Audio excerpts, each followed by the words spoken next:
अब तक दोनों पक्षों के लिए वास्तविक विवरण के लिए प्रतिस्पर्धा करने का समय आ गया है। जीत या हार की परवाह किए बिना मांसपेशियों और हड्डियों को चोट पहुंचाना अनिवार्य है। शीर्ष 10 दिव्य राजाओं के स्तर पर 2 स्वामी, साथ ही शीर्ष 10 दिव्य राजाओं के करीबी एक विशेषज्ञ, सभी येज़िवेन के हाथों मारे गए। ईंधन का योग खगोलीय है, विशेषकर सम्राट सर्वनाश स्वयं देश के स्वामी हैं। हालांकि वह जल्दी में चला गया और उसके पास ट्रेजरी से बहुत अधिक धन निकालने का समय नहीं था, फिर भी 3 लोगों ने मिलकर येज़िवेन को 3 ट्रिलियन युआन का योगदान दिया। यह अन्य प्राकृतिक सामग्रियों और पृथ्वी के खजाने की गिनती नहीं कर रहा है। संयुक्त धन की गणना नहीं की जाती है। निश्चित रूप से परिवार को मारना और परिवार को तोड़ना रातों रात प्रकोप की कुंजी है। यह 3 लोगों का कई हजारों वर्षों का धन संचय भी है। अब वे सभी सस्ते हैं, लेकिन अब येज़िवेन एक सफलता हासिल करना चाहती हैं। खपत भी बहुत अधिक है और कुछ भी नहीं खाना असंभव है। सबसे महत्वपूर्ण बात यह है कि चाहे वह स्वयं हो, रहस्यमय स्थान हो या मिंगक्सिन प्राचीन वृक्ष हो, इसे संचालित करने और बढ़ने के लिए बड़ी मात्रा में संसाधनों का उपभोग करने की आवश्यकता होती है। यदि धन का सामान्य संचय येज़िवेन के लिए पर्याप्त से बहुत दूर है। हालांकि येज़िवेन की बेचैनी और अधिक तीव्र हो गई थी। यहाँ तक जब सर्वनाश सम्राट हार गया था, तब भी उसे पूरा विश्वास था कि वह अंत में बच नहीं पाएगा। उसके पास क्या बाधा थी? क्या यह तियानजू देशों की गठबंधन सेना थी जो अभी तक नहीं आई थी? ये विचार येज़िवेन के दिमाग में थे, लेकिन वह रुके नहीं, बल्कि तेज गति से तियानजू जी एक पुस्तक पढ़े उपन्यास की गहराइयों में चले गए। कोई फर्क नहीं पड़ता कि दूसरे पक्ष की योजना क्या थी, जब तक वह सम्राट को मार देता, वह आकाश को नहीं घुमा सकता था। येज़िवेन पूरे रास्ते अंदर सरपट दौड़ती रही। वह बहुत तेज था, वह जगह फाड़ता रहा। पूरी रक्षा पंक्ति ध्वस्त हो गई थी और अब अच्छी रक्षा का आयोजन नहीं कर सकती थी। इसलिए वह बहुत तेजी से आगे बढ़ा। थोड़ी देर के बाद वह तियानजू बेस के केंद्र में पहुंचा और तुरंत एक बहुत ही चौंकाने वाला दृश्य देखा। मेरे कानों में अज्ञात मंत्र गूंजते रहे। यह ऐसा था जैसे आप एक बहुत प्राचीन देश में हो और मंत्र की ध्वनि गली के बहुत करीब थी, जैसे कि गली घूम रही हो। दूर से रक्त का विशाल समुद्र दिखाई देता है। खून का पूरा सुनहरा समुद्र, ऐसा लगता है जैसे पानी उबल रहा हो, लगातार उबल रहा हो और सुगंध छोड़ रहा हो। रक्त के इस समुद्र के चारों ओर 999 देवता हैं जो एक अकथनीय सन्नी बनाते हैं और लगातार दिव्य ग्रंथों का पाठ करते हैं। प्रत्येक मूर्ति बहुत पुरानी है। बहुत दूर की उम्र से जीवित रहना एक चमत्कार है। इस विशाल सन्नी के केंद्र में एक पुरानी आकृति लगातार ऊपर और नीचे उतार चढ़ाव कर रही है, जिससे उसके पूरे शरीर पर एक सुनहरा मन फैल रहा है। पूरी बड़ी सन्नी लगातार चल रही है, उससे आतंक की शक्ति खींच रही है। ये येज़िवेन इस ताकत को जानती है जिसने अभी अभी उसके खिलाफ कार्रवाई की है। येज़िवेन इस सांस से बहुत परिचित है और अपनी गलती कभी स्वीकार नहीं करेगी। कोई आश्चर्य नहीं कि उसने केवल एक झटके के बाद हार मान ली। पता चला कि इस व्यूह में फंसने के कारण लगातार हमला करने का कोई रास्ता नहीं था। बूढ़े आदमी का शरीर लगातार आतंक की सांस छोड़ता है और कानून उसके चारों ओर प्रकट होते हैं, एक भयानक राज्य और भगवान की स्थिति बनाते हैं। उसका पूरा शरीर अभी भी अराजकता के फंदे से घिरा हुआ है, पहाड़ की तरह बादलों से घिरा हुआ। यह एक शक्तिशाली अर्ध सम्राट है। येज़िवेन के लिए यह केवल एक महान रैंक में मौजूद है। आज के युग में अर्ध सम्राट सम्राटों से कम दुर्लभ नहीं है। दुनिया केवल 10 दिव्य राजाओं को ही क्यों जानती है? इसका कारण यह है कि हर कोई अर्ध सम्राट के दायरे में पहुंच गया है। वे सभी छुप छुप कर अभ्यास करेंगे और अवसरों की तलाश करेंगे। वे सम्राट के निकटतम लोग हैं और वे लोग हैं जिनकी सम्राट में साधना करने की सबसे अधिक संभावना है। शैंडी रोड जैसी अवसरवादी जगह के लिए यह सिर्फ एक उदाहरण है, इसलिए लोगों का ऐसा समूह अक्सर आम लोगों के सामने नहीं आता है। इस जीवन में उनका सारा उद्देश्य जीवन शक्ति की उस किरण को खोजना है और खुद को सर्वोच्च क्षेत्र में कदम रखना है। विभिन्न ताकतों के बीच मौन समझ के अनुसार उस स्तर तक पहुंचे विशेषज्ञ सामान्य चीजों में हस्तक्षेप नहीं कर सकते। अन्यथा दुनिया अराजकता में होती, जो शीर्ष 10 दिव्य राजाओं के स्तर के आंकड़ों की तुलना में एक भयानक अस्तित्व है। लेकिन फिर येज़िवेन ने अचानक महसूस किया कि यह जीवन और मृत्यु का समय था। वह इतनी परवाह कहां कर सकता था? हालांकि इस मुद्दे पर सभी जातीय समूहों की गठबंधन सेना कैसे तैयार नहीं हो सकती है? तियानजू क्या कर रहा है? येज़िवेन ने तुरंत प्रतिक्रिया दी। कोई फर्क नहीं पड़ता कि तियानजू क्या करने जा रहा था, यह स्पष्ट था कि चित्र छोटा नहीं था। केवल संतुष्टिदायक बात यह है कि यद्यपि बूढ़ा आदमी ठंडी सांस छोड़ता है, यह अजय सांस नहीं है जिसने ताओ को प्राप्त किया है। वह सांस येज़िवेन ने एक बार राक्षस सम्राट पर महसूस की थी। जब वह चुपचाप खड़ा रहा तो एक गंध थी जिसने स्वर्ग और पृथ्वी का रंग बदल दिया, ताकि सबसे शक्तिशाली दानव राजा केवल ऊपर देख सके। उन्होंने इसे पहले कभी महसूस नहीं किया था। लेकिन जैसे जैसे उसकी साधना अधिक से अधिक शक्तिशाली होती गई, वह दानव सम्राट के आतंक को अधिक से अधिक महसूस कर सकता था, जो सामान्य लोगों की कल्पना से बहुत दूर था। येज़ेबेल थोड़ी सी दया महसूस किए बिना नहीं रह सकी। यदि एक द्वि तलवार हाथ में होती तो दूसरे पक्ष के पास चाहे जो भी साधन हो, वह अपनी साजिश की परवाह किए बिना उसे तलवार से काट देता और सभी को नष्ट कर देता। लेकिन अब बिना हाथ में तलवार लिए तूज़ीवेन ने भी उतावलेपन से काम लेने की हिम्मत नहीं की। इसके अलावा यहाँ तक पुराने अर्ध सम्राट जो हिलने डुलने में असमर्थ प्रतीत हो रहे थे, उनसे भी नहीं निपटा जा सकता था। लेकिन आपने सम्राट को क्यों नहीं देखा? वह थोड़ा अजीब होने में मदद नहीं कर सका। खुला, येज़ेबेल की मुक्ति की आंखें अचानक खुल गईं और उसने तुरंत सब कुछ देखा। सारा आकाश और सारी सीमाएं उसकी दृष्टि में थीं। उसने खून के उबलते समुद्र के माध्यम से देखा और पाया कि खून के समुद्र के नीचे एक आकृति ऊपर और नीचे उतार चढ़ाव कर रही थी, जैसे कि किसी शक्ति को अवशोषित कर रही हो। यह सम्राट का विद्रोह था। इससे भी भयानक बात यह है कि सम्राट के विद्रोह के तहत हजारों मील लंबी एक आकृति खून के समुद्र में चुपचाप पड़ी है। येज़ेबेल की आंखें अभी अभी गुजरी हैं और देखना चाहती हैं कि यह क्या है।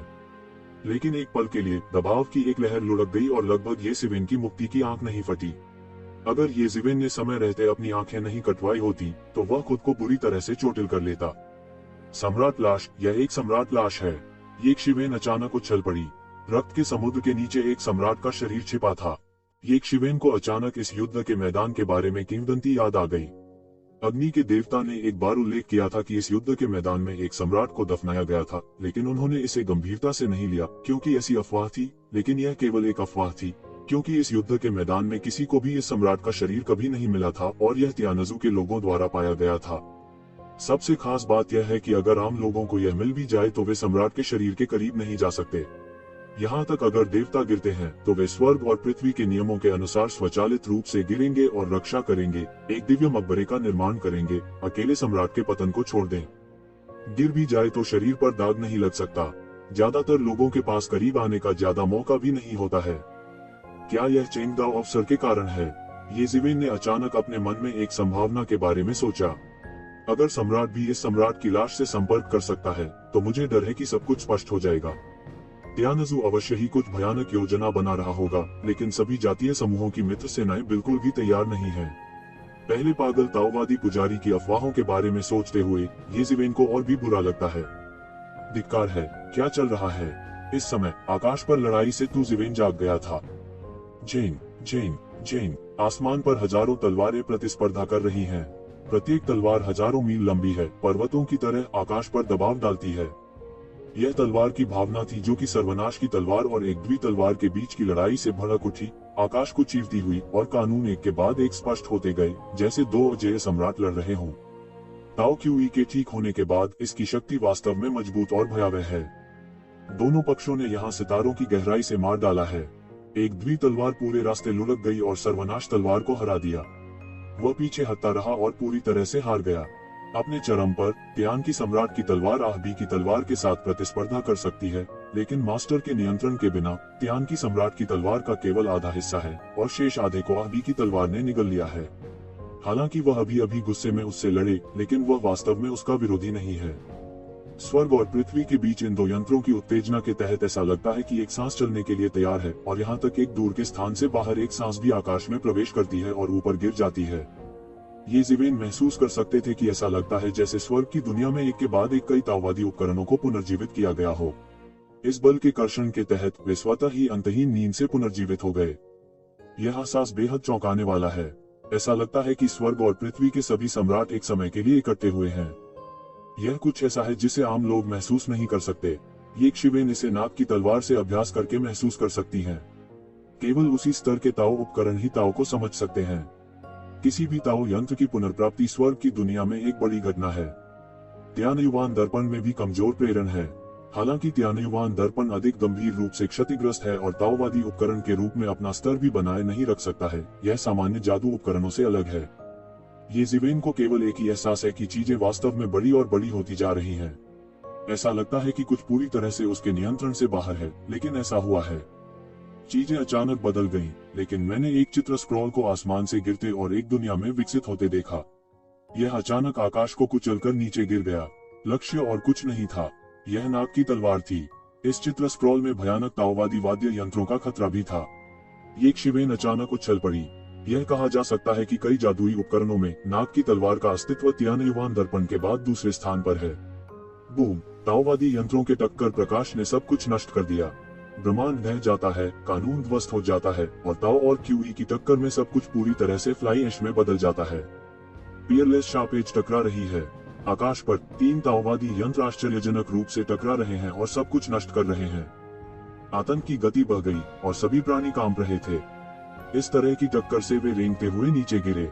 वे विरोध करने का साहस नहीं करते थे या विरोध करने में असमर्थ थे, इसलिए उन्हें निरंतर पूजा करनी पड़ती थी। यह भयानक दबाव लुढ़क गया। ये जिवेन और अन्य बहुत करीब थे और स्पष्ट महसूस कर रहे थे। Poof poof poof! लहू एक बार में एक कौर निकला और स्वर्गीय परिवार के बहुत से देवताओं ने जो व्यूह में व्यवस्थित थे, एक पुराना लोह उगल दिया और सारी व्यूह रचना कांप उठी। यह ताओवाद और यंत्रों के टकराव की भयावहता है। यदि अभी बिजियन हवा में नहीं उड़ता और उस स्थान पर केवल एक युद्ध होता, तो ये जिवेन बच निकलने में सक्षम होता, लेकिन मुझे डर है कि 8वीं सेना में से कोई भी बच नहीं सकता। एक अकथनीय भय है जिससे कोई भी गहराई से नहीं डर सकता। ये जिवेन की आंखें आसमान पर टिकी हैं। उसके लिए नाग की तलवार बहुत महत्वपूर्ण है। वह केवल सर्वनाश की तलवार को हराना चाहता है, इसमें कोई संदेह नहीं है, लेकिन अगर एक ताओवादी हथियार जोड़ा जाता है तो स्थिति पूरी तरह से अलग होती है। उग्र प्रकाश बिखरा नहीं है और अधिक भयंकर टक्कर शुरू हो गई है। सर्वनाश तलवार पागलों की तरह है। तलवार की भावना एक पुस्तक पढ़ना उपन्यास एक लंबे अजगर की तरह आकाश में और ठंडे ब्रह्मांड में घुसते हुए दूर तक जाता रहता है। हालांकि इसे दबा दिया गया था और एक द्वि तलवार पर रक्त का समुद्र अधिक से अधिक समृद्ध हो गया था। यह एक वास्तविक सम्राट के ठीक होने जैसा था। सर्वनाश की तलवार को दबाना पागलपन था। प्रत्येक तलवार क्यूई एक विशाल आग नरक में बदल गई, जिसने स्वर्ग और दुनिया को असीम आतंक में डुबो दिया। पता नहीं अभी अभी उस प्रहार के टकराने का क्या हुआ। त्यानजू आधार के दूसरी तरफ एक चित्र स्क्रॉल ने प्रकाश के द्रव्यमान को तेजी से घुमाया और बह गया। एक द्वि तलवार की घेराबंदी में शामिल हो गए। दोनों हथियार आपस में जुड़ गए और एक द्वि तलवार तुरंत नुकसान में आ गई। ये जिवेन बहुत चिंतित थे, लेकिन उस स्तर की लड़ाई में वह बिल्कुल भी हस्तक्षेप नहीं कर सकते थे। यह लगभग एक दुनिया से दूसरी दुनिया की टक्कर थी और उनका एवेन्यू एक दुनिया में विकसित होने के लिए पर्याप्त था। Boom boom boom! यदि ध्वनि एक घंटी की तरह है, तो आश्चर्यजनक टक्कर अराजक गैस को एक अद्भुत उन्मादी बना देती है और दुनिया सबके सामने है। आमने सामने उखड़ जाना। यह किस प्रकार की शक्ति है? क्या यह वास्तविक सम्राट स्तर की शक्ति है? यह भयानक है। सौभाग्य से मैं ऐसे युग में नहीं रहता। इस पर किसी व्यक्ति का होना वास्तव में असुविधाजनक है। कुछ देवताओं को मूर्खता से डराया गया है। उन्होंने किंवदंतियों में केवल ताओवादी और हथियार स्तरों की टक्कर के बारे में सुना है, लेकिन इसके बारे में सोचना सामान्य है। यह पहले से ही विनाश का युद्ध है। किसी भी पक्ष की हाथ थामने की हिम्मत नहीं हुई। उस स्क्रॉल पर दुनिया को दबाने के लिए रोड मैप पकड़े हुए एक युवक था। प्रकाश की प्रत्येक किरण टिमटिमाती है, ब्रह्मांड में गायब हो जाती है, आकाश में प्रवेश कर जाती है और सभी दिशाओं में एक द्वि तलवार की गतिविधि स्थान को लगातार दबा देती है। आबी जियान, तुम बहुत बड़े हो। क्या आपको लगता है कि मैं नहीं जानता कि आप क्या सोच रहे हैं? चूंकि मैं लड़ने की हिम्मत करता हूँ, क्या आपको लगता है कि मैं तैयार नहीं रहूंगा? अब मैं तुम्हें मरने के लिए भेजूंगा। यह सिर्फ एक विकलांगता है। यहाँ तक अगर एक और है तो वे सभी मर जाएंगे। एक द्विजियान की आवाज तेज थी। उसका मन उबल रहा था, उसका खून बह रहा था और गड़गड़ाहट की आवाज आ रही थी। सभी प्रकार के अद्भुत साधन प्रदर्शित होते हैं। हालांकि वे केवल उपकरण और आत्माएं हैं, कुछ हद तक वे उस वर्ष के कुछ सर्वोच्च साधनों की नकल भी कर सकते हैं, जो बहुत ही आश्चर्यजनक है। अचानक आतंक की एक और सांस दूसरी दिशा से फिर उठी। यह जागने और आने जैसा था। यह त्यानजू की सांस भी है। इस बार ये जिवेन अंत में चिंतित थी। उसने सभी जातीय समूहों की गठबंधन सेना के साथ कोई समझौता नहीं किया, इसलिए सभी जातीय समूहों की गठबंधन सेना को डर था कि वे अभिजियान और उसके बीच के संबंध को नहीं जानते हैं। इसलिए भले ही वे ताओवादी हथियार लाए, वे अभिजियन की मदद मत करो। यह सबसे बड़ी समस्या है।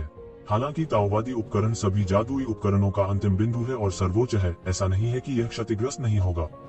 सम्राट त्यानकी की तलवार का आधा शरीर एक द्वि तलवार द्वारा निगल लिया गया था और त्यानयुआन दर्पण चरम पर गिर गया।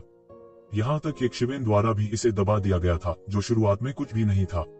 यद्यपि रहस्यमय स्थान की मदद थी, यह देखने के लिए पर्याप्त था कि उस समय त्यानयुआन का दर्पण क्या था। अगर एक बाई तलवार क्षतिग्रस्त हो जाती है तो यह उसका सबसे बड़ा नुकसान होगा। एक विशाल ताओवादी साधन एक विशाल बल का समर्थन करने के लिए पर्याप्त है। भले ही इसे सम्राट द्वारा पारित किया गया हो, इसे कम करके नहीं आंका जा सकता। ये जिवेन ने चारों ओर दौड़ लगाई, लेकिन कोई रास्ता नहीं था। वह केवल इसे कर सकता था और इसे देख सकता था। वह बहुत उदास था। यह नाग की तलवार नहीं है, ये कैसे हो सकता है? इस समय युद्ध के मैदान के दूसरी तरफ गोल्डन ड्रैगन किंग सभी तरह से बह गया और शेंगशेंग ने तियानजू के कई भगवान राजाओं को मार डाला। उसे कोई दुश्मन नहीं मिला। जब उसने ऊपर देखा तो उसने सभी दिशाओं को कुचलते हुए आकाश पर एक द्वि तलवार की भयानक शक्ति देखी। वह लंबे समय से जानता था कि यह नाग की तलवार येज़ेबेल के हाथ की तलवार थी, लेकिन उसे उम्मीद नहीं थी कि ताओवादी हथियार के स्तर पर टक्कर हुई थी। क्या लड़का मुख्य क्षेत्र में घुस गया और स्वर्गीय परिवार के ताओ उपकरणों को बाहर कर दिया? ऐसा विचार उनके दिमाग में कौंध गया। वह जानता था कि तियानजू विनाश के इस युद्ध के लिए तैयार नहीं हो सकता। केवल उनकी राय में लड़ाई अभी शुरुआत है। सबसे तीव्र लड़ाई अभी तक शुरू नहीं हुई है। यह ताओवादी स्तर पर लड़ाई में पहले ही शामिल हो चुका है। उसे लगता है कि वह समझ नहीं पा रहा है कि आगे क्या विकसित होगा। उनके दिल में एक तरह की बेचैनी भी थी, लेकिन कोई रास्ता नहीं था। वह यहाँ पहले ही मार चुका था। इसके बारे में बोलते हुए कोई पीछे हटना नहीं था। उस समय तू ज़िवेन, जलते हुए सूरज राजा ने अपना सिर उठाया और चौंकाने वाले ताओवादी हथियार युद्ध को देखा। यह लड़का इतना तेज है कि वह सबसे गहरी जगह पर पहुंच गया है। ऐसा लगता है कि मुझे भी गति बढ़ानी है। मैं उस लड़के को बहुत धीमा नहीं कर सकता। उसने स्वर्गीय परिवार के एक शक्तिशाली परमेश्वर को थप्पड़ मारा और उसे सीधे युद्ध के मैदान में मार डाला। इस समय दाओकी की लड़ाई ने पूरे युद्ध के मैदान में सुपर मजबूत को आकर्षित किया। उस स्तर पर होने वाली टक्कर एक के बाद एक सर्वोच्च के पुनरुद्धार की प्रतीत होती है। यह वाकई डरावना है। नाग की तलवार, आज तुम्हारी मृत्यु है। मैं न केवल अपना आधा शरीर वापस लूंगा, बल्कि तुम सबको निगल जाऊंगा। तियान की सम्राट की तलवार गर्जना करती है कि मेरा थोड़ा सा था। हालांकि वह केवल एक उपकरण आत्मा था, वह स्वर्ग की दुनिया में किसी भी अर्ध सम्राट से अधिक महान था। उनकी खेती भी बेहद शानदार थी। उन्होंने पूरे साल सर्वोच्च के आसपास अभ्यास किया। यह अपने आप में एक दुर्लभ अवसर था, लेकिन इस समय नाग की तलवार के कारण वह अपना सामान्य हृदय खो चुका था। मैं तुम्हें एक और मौका दूंगा। अगर तुम अब आत्मसमर्पण करने को तैयार हो तो मैं तुम्हें एक अनुयायी के रूप में ले सकता हूँ, या तुम आज मर जाओगे। एबी जियान विपरीत तरीके से चला गया, बस बेहोशी से कहा। सुपर स्ट्रॉन्ग जो अभी भी यहाँ लड़ाई देख रहे हैं, वे हंगामे में हैं और दो ताओवादी हथियारों से घिरे हुए हैं। यह नाग की तलवार इतनी उग्र होने की हिम्मत करती है।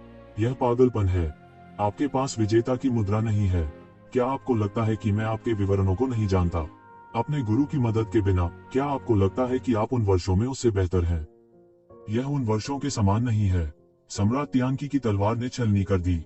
उन्होंने स्पष्ट रूप से देखा कि यद्यपि इन सर्वोच्च ताओवादी उपकरणों की आत्माएं ताओवादी उपकरणों के साथ अपने संबंध के आधार पर ताओवादी उपकरणों को जबरन पुनर्जीवित कर सकती हैं, उस समय वे जिस ताओवादी उपकरणों को नियंत्रित कर सकते थे वह उसी के हाथों में नहीं था। सर्वोच्च सम्राट, यह लगभग अंतर की दुनिया थी। तियान की सम्राट की तलवार को पराजित करने और उसके शरीर का आधा हिस्सा निगलने का कारण यह था कि उस समय एक द्वि जेल मास्टर मौजूद था। भयानक आदमी ने लगभग एक हाथ से उसे अपने वश में कर लिया। गुरु की उपस्थिति के बिना नंगे हाथों का सामना करने वाला सर्वोच्च भी पूरी तरह से हवा में गिर गया। भले ही यह पहले जैसा नहीं है, यह अब तुमसे बेहतर है। चूंकि तुम यह अवसर नहीं चाहते, मुझे दोष मत दो। एक नाग तलवार आत्मा ने उपहास किया। आबी जियान, तुम बहुत पब्लिसिटी हो। जब मैं ताओवादी बना तो आप नहीं जानते थे कि वह कहाँ था। तुम मेरे सामने सर्वनाश की तलवार निगलना चाहते हो। क्या तुम पागल हो गए हो? पुस्तक पर लिखा युवक क्रूर चेहरे के साथ दहाड़ा। यह भी स्वर्गीय परिवार में सबसे शुरुआती ताओवादी उपकरणों में से एक है और यहाँ तक इसका एक लंबा इतिहास भी है। जुलोंग की तुलना में कुछ मौजूदा ताओवादी उपकरण हैं जो उससे पुराने हो सकते हैं। गुरु के पतन के बाद वह गुप्त विधि पर भरोसा करके सो गया, क्योंकि इन सर्वोच्च ताओवादी उपकरणों की गतिविधि का हर मिनट और सेकंड अनंत ऊर्जा का उपभोग करेगा। अगर वह सो नहीं जाता है तो मुझे डर है कि हम जल्द ही अपने भंडार से बाहर निकल जाएंगे। प्रत्येक पुनर्प्राप्ति का उपभोग किया जाता है, इसलिए यदि हम असाधारण क्षण में नहीं हैं तो हम अक्सर जागृत नहीं होंगे। हालांकि इस बार उसे तियान परिवार के वंशजों ने जगाया और तियान परिवार के लिए एक नया रास्ता बनाया। क्या होगा यदि आप लंबे समय तक रहते हैं? एक बिजियन ने व्यंग्य किया, ताओ बनने में एक क्रम है। क्या यह वरिष्ठता का न्याय करने के लिए लंबे समय के कारण है? हा, आप बहुत मजा किया है। आकाश के ऊपर तीनों अभी भी लड़ रहे हैं, लेकिन केवल उनकी बातें सुनने से टकराव लगता है। वास्तव में हर बार वे एक घातक आक्रमण कर रहे हैं। यह संवाद ही नहीं, मुख्य मार्ग पर टकराव भी है, एक दूसरे को परखना और मिटाना भी है। दूरी में एक और सर्वोच्च ताओवादी साधन की सांस धीरे धीरे मजबूत होती है और यह स्पष्ट है कि यह लगभग ठीक हो गया है। उस समय यह 2 के विरुद्ध 1 नहीं, बल्कि 3 के विरुद्ध 1 होगा। उस स्तर का अस्तित्व जो किससे हार गया है, कोई भी अजेय है। एक के खिलाफ दो के साथ एक नाग की तलवार पहले से ही बहुत अनिच्छुक है। ऐसा इसलिए है क्योंकि सर्वनाश की तलवार स्वयं आधी अक्षम है। अगर यह सब खत्म हो गया है तो मुझे डर है कि मैं अब इसका विरोध नहीं कर सकता। करने के लिए जारी टकराव का यह स्तर थोड़ी सी भी खराबी एक घातक खतरा पैदा कर सकता है। यद्यपि यह पूर्ण परम साधन को पुनः उत्पन्न करने के लिए पर्याप्त नहीं है, भले ही यह थोड़ा सा ही क्यों न हो। यह काफी आश्चर्यजनक है, इसलिए यह और भी भयावह है। दंड के बिना टोस्ट। जैसे ही दूसरा ताओवादी उपकरण पूरी तरह से ठीक होने वाला था, एक बाईजियान ने तुरंत गोली चला दी। गर्जन। नाग की तलवार की गर्जना के साथ पूरे शरीर का मन उबलने लगा और तलवार क्यूई बह निकली। अप्रत्याशित रूप से इसने ताओवादी चार्ट को तुरंत झटका दिया और फिर एक एक करके अदृश्य ऊर्जा को फैलाया। तियान की सम्राट की तलवार, जो अभी भी भयंकर थी, एक बार में दंग रह गई। 10,000 साल की ठंडी बर्फ से जमी हुई लग रही थी और फिर उसका चेहरा तुरंत बदल गया। आप अप्रत्याशित रूप से सम्राट काई की तलवार के चेहरे पर अचानक भय का भाव दिखाई दिया। हाँ, तुम सही कह रहे हो। क्या तुम्हें लगता है कि मैं तुम्हारे आधे शरीर को निगलने के बाद ही शुद्ध कर रहा हूँ? एक भी जियान के चेहरे ने कुछ उग्रता दिखाई और उसके चारों ओर का ब्रह्मांड रक्त के असीम समुद्र में बदल गया। सर्वनाश की तलवार का लगभग कोई प्रतिरोध नहीं था, इसलिए वह रक्त के इस समुद्र में गिर गई और कोई प्रतिरोध नहीं था। आप इस पल के लिए तैयारी कर रहे थे। सर्वनाश सम्राट की तलवार ने लगातार संघर्ष किया और उसके पूरे शरीर पर क्यूई तलवार उगल दी। प्रत्येक तलवार एक लंबे अजगर के समान थी। यह हर चीज में घुस गया और ब्रह्मांड में गायब हो गया। हालांकि इस समय यह रक्त के अंतहीन समुद्र द्वारा निगल लिया गया था और मुक्त नहीं हो सका। एक बेन पढ़ें। उपन्यास अब्दू, यह सही है, अन्यथा कौन आपसे इतनी बकवास बात करना चाहेगा। हम एबी जियान ने उपहास किया। सम्राट की जियान ने सोचा कि वह नहीं देख सकता कि इसमें कुछ अजीब है। अन्य लोग घात लगाने और उसकी प्रतीक्षा करने के लिए तैयार थे, लेकिन उसने सिर्फ एक दूसरे के दिमाग का इस्तेमाल किया और एक दूसरे का इस्तेमाल किया। कहने को कुछ नहीं था। उन दोनों की जीत निश्चित है, लेकिन सर्वनाश की तलवार ने कभी नहीं सोचा था कि एक विजयन उसे प्रभावित करने और उसे नियंत्रित करने के लिए उसके द्वारा निगले गए आधे शरीर का उपयोग कर रहा है। हालांकि वह आधा बन चुका है। हालांकि वर्षों से उन्होंने इसे वापस पाने के बारे में सोचना बंद नहीं किया है, इसलिए उन्होंने इसे पूरी तरह से समाप्त नहीं किया है। अब ये कारण और प्रभाव है और उसे इस कारण और प्रभाव के लिए पर्याप्त कीमत चुकानी होगी। सर्वनाश सम्राट की तलवार का आंकड़ा धीरे धीरे डूब गया और रक्त के समुद्र द्वारा थोड़ा थोड़ा करके निगल लिया गया। मरो, रुको। रोड मैप पर युवक गुस्से में था। अभिजियान अपनी आंखों के सामने नहीं भागा और उसके सामने अपनी क्रूरता दिखाने की हिम्मत नहीं की। उस पर जरा भी ध्यान नहीं देना चेहरे पर लाल फल मारने जैसा है। महान शक्ति के साथ एक विशाल दुनिया की तरह प्रतिक्रिया में रोड मैप लुढ़का हुआ था। दूर जाओ। एक नाग तलवार गरजे और तलवार से कटी, जिसने लाल फल से दबी हुई दुनिया का सीधा प्रतिकार किया। यदि वह सर्वनाश तलवार के शेष आधे हिस्से को नहीं खाना चाहता था, तो वह पलटवार भी कर सकता था और सर्वनाश तलवार के आधे हिस्से को खा सकता था। वह पहले से ही साधारण ताओवादी यंत्रों से श्रेष्ठ है और उसके पास अनंत शक्ति है। नाग तलवार से बनी आकृति पर लाल ज्वाला जल रही है। यह इस समय सबसे महत्वपूर्ण क्षण में पहुंच गया है। उसने इतने पर विचार नहीं किया है, क्या वह सर्वनाश की तलवार को एक झटके में निगल सकता है। जब तक वह सफल हो सकता है, सब कुछ इसके लायक है। उसे रोको, उसे सर्वनाश की तलवार निगलने मत दो। इस समय रक्त के समुद्र पर तैरते स्वर्गीय परिवार के पुराने भावी सम्राट ने अचानक अपनी आंखें खोली और चिल्लाया। लेकिन बहुत देर हो चुकी थी। एक अन्य ताओवादी उपकरण अभी भी सुधार के चरण में है और इसे तुरंत बेचा नहीं जा सकता है, अन्यथा वसूली का प्रभाव बहुत कम हो जाएगा। तियानजू के उस्ताद भी बहुत चिंतित थे, लेकिन कोई रास्ता नहीं था। इस समय वे सभी व्यू में थे और उनके पास लड़ने का कोई तरीका नहीं था। एक ताओवादी साधन का नुकसान बहुत बड़ा है। पुराने संभावित सम्राट ने दहाड़कर आदेश दिया। सर्वश्रेष्ठ कलाकृतियों से अलग प्राचीन काल से केवल कुछ सर्वोच्च सम्राटों का उत्पादन किया गया है। भले ही उनका स्वर्गीय परिवार शाश्वत ब्रह्मांड में अन्य सभी जातियों के संयोजन को देखने में सक्षम होने का दावा करता है, वास्तव में सम्राटों की संख्या अभी भी सीमित है। ताओवादी कलाकृतियों की गिनती नहीं करना जो भगवान के पतन के बाद गायब हो गए या सम्राट के साथ गायब हो गए, वे ज्यादा नहीं है नियंत्रित कर सकते हैं। एक ताओवादी साधन का नुकसान वास्तव में असहनीय दर्द होता है। बूम! एक असीम गति आकाश में उठी। एक पल में यह रक्त के समुद्र से ऊपर उठा और एक प्राचीन असीम सांस निकली। सम्राट पुनर्जीवित हो गया है। ये जिवेन चौंक गई और उसके रोंगटे खड़े हो गए, क्योंकि उसने इसे सिर्फ मुक्ति की आंखों से देखा था। उसने अचानक इस सांस को पहचान लिया, लेकिन यह वह सम्राट नहीं था जो कई वर्षों तक मरा था। उसने एक भयानक संभावना के बारे में सोचा। यदि ऐसा है, तो वास्तव में सब कुछ बहुत बड़ा होगा। एक अजेय सम्राट पुनर्जीवित हुआ। इससे कोई फर्क नहीं पड़ता कि वे कैसे ठीक हो जाते थे, भले ही वे स्थायी रूप से ठीक नहीं हो पाते थे। बस थोड़ा सा समय सभी जातीय समूहों की गठबंधन सेना के लिए एक दो स्वप्न होगा। इस समय 8वीं सेना के मोहरा सैनिक आ चुके थे। कुछ देवताओं और कई दिव्य राजाओं ने नेतृत्व किया। उन्होंने देखा कि तू शिवेन के चेहरे पर मुस्कान दिखाने का समय नहीं था और तुरंत एक भयानक सम्राट की सांस महसूस हुई। उनके दिल की गहराइयों से एक डर उठा, उन्हें बाहर की दुनिया में प्रसिद्ध कर दिया। हवा और बारिश को बुलाने के अस्तित्व में घुटने टेकने का एक आवेग है। उनके दिल को भी ऐसा लगा, यह ताओ और क्यूई के ठीक होने की सांस नहीं थी, यह ताओ और क्यूई की वापसी की तुलना में अधिक भयानक अस्तित्व था। क्या यह सम्राट था जो वास्तव में ठीक हो गया था, या तियानजू में कोई शक्तिशाली सम्राट छिपा है? बहुत से लोगों के दिल बेतहाशा उछल पड़े और उन्होंने ये शिवेन को देखा। अब लगता है कि ये शिवेन हर किसी की रीढ़ बन गई है। शुरुआत में तू शिवेन न केवल तू शिवेन की मजबूत युद्ध प्रभावशीलता के लिए लालची था, बल्कि इससे भी महत्वपूर्ण बात यह है कि लड़ाई के दौरान तू शिवेन ने एक घोड़े की बंदूक को मार डाला और ड्रैगन परिवार के कई ड्रैगन राजाओं को बचाने के लिए वापस चला गया।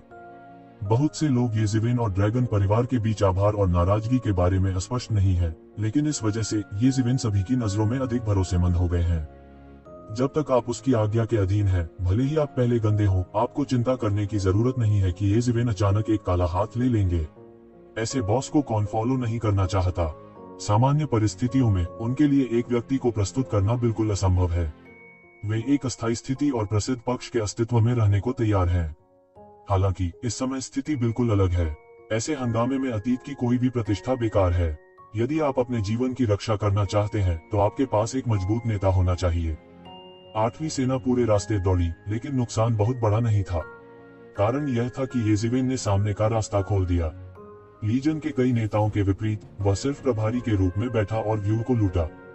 वह स्वयं अग्रिम पंक्ति में था, इसलिए अक्सर जब वे आगे बढ़ते थे तो दूसरे पक्ष की रक्षा पंक्ति ढह जाती थी। उन्हें बस बिना प्रयास के दुश्मन को फांसी पर लटका देना और मारना था। इसलिए अनजाने में वे सभी बिना किसी साजिश या चाल के अपने दिल में लौट आए हैं। मजबूत ताकत ही हर चीज की गारंटी है। बाहर निकलो, बाहर निकलो, ये शिवेन अचानक चिल्लाए। मोचन की उसकी आंखें मौके पर ही फट गईं और कुछ युवान देवताओं को चोट लगी। उसने देखा कि सम्राट का शरीर वास्तव में धीरे धीरे हिलने लगा था, जैसे कि किसी बल द्वारा प्रेरित होकर शरीर बदल गया हो। तू शिवेन का दम घुट रहा था और उसका चेहरा हरा था। अप्रत्याशित रूप से उन्हें ऐसी स्थिति का सामना करना पड़ा। सम्राट की लाश ने लाश होने का नाटक किया। कितनी भयानक बात है, स्वर्ग की दुनिया का विवरण उल्टा हो जाएगा। ऐसी स्थिति प्राचीन काल से नहीं हुई है, केवल एक बार, लेकिन उस समय ने दुनिया को प्रभावित किया। अंत में इसने एक ऐसे सम्राट को आश्चर्यचकित कर दिया जो पहले कभी पैदा नहीं हुआ था, और अंत में मृत सम्राट को दबा दिया। युद्ध पृथ्वी को हिला देने वाला था और सभी जातीय समूहों को भारी नुकसान उठाना पड़ा। अब जब इसकी बात आती है तो इससे लोगों की महक फीकी पड़ जाती है। शव आपदा, यह लाश आपदा है। माँ, अंधा सम्राट ने लाश होने का नाटक किया। ये शिवेन दहाड़ा और वह पीछे हटने लगा। मूल रूप से लोग अभी भी बहुत अजीब थे। ये शिवेन के साथ क्या हुआ और उन्हें पीछे हटने के लिए कहा। यह स्पष्ट था कि यह सफल होने का समय था। अब उन सभी ने एक साथ प्रतिक्रिया दी, मैं इसे मिटा देता हूँ। यह सम्राट की लाश है। हर कोई एक बार में बालों वाला होता है। हालांकि उन्होंने सम्राट की लाश को कभी नहीं देखा है, इसका मतलब यह नहीं है कि वे नहीं जानते कि सम्राट की लाश कितनी भयानक है। वह पुनर्जीवित सम्राट है, हालांकि उसके पास अपनी सारी शक्तियां नहीं हो सकती हैं, यहाँ तक कि उनके लिए एक घड़ा खाने के लिए थोड़ा सा भी पर्याप्त है। देखते ही देखते सभी लोग भागने लगे। बाद के लोगों को पता नहीं था कि क्या हो रहा है, लेकिन जल्द ही सम्राट की लाश के बारे में सुनकर सभी घबरा गए। सम्राट की लाश के बारे में सुनकर सबसे बहादुर लोग भी अचानक भ्रमित हो गए। उसमें एक बादशाह की लाश थी। यदि यह सिर्फ सम्राट की लाश है तो यह एक विशाल दैवीय खजाना हो सकता है। वे बहुत पैसा बनाने जा रहे हैं। यहाँ तक सम्राट की लाश का एक बाल भी एक भारी खजाना है और इसे एक शक्तिशाली जादुई हथियार में परिष्कृत किया जा सकता है। लेकिन अगर बादशाह की लाश होने का नाटक करती है तो यह एक साहसिक कार्य नहीं बल्कि एक बड़ी आपदा होगी। सब बेतहाशा भागे। यह उस समय की तुलना में बहुत तेज था जब उन्होंने अभी पानी के कुत्ते को पीटा था। अभी यह साहसिक कार्य को लूटने के बजाय अन्य लोगों के जीवन को काटना था, लेकिन अब यह उनके जीवन के लिए भागना था। ये शिवेन की बातों पर किसी को शक नहीं हुआ। तेजी से बढ़ती सांसों की वजह से उन्हें यह भी महसूस हुआ कि अगर यह सम्राट नहीं होता तो क्या हो सकता था। कई सांसों के बीच ये शिवेन ही अकेली थी जो भाग गई थी। हवा में बिजिया देख वह भी घबरा गया। वह अभी भी एक बिजिया की स्थिति के बारे में चिंतित था। उसके लिए यह बहुत जरूरी था।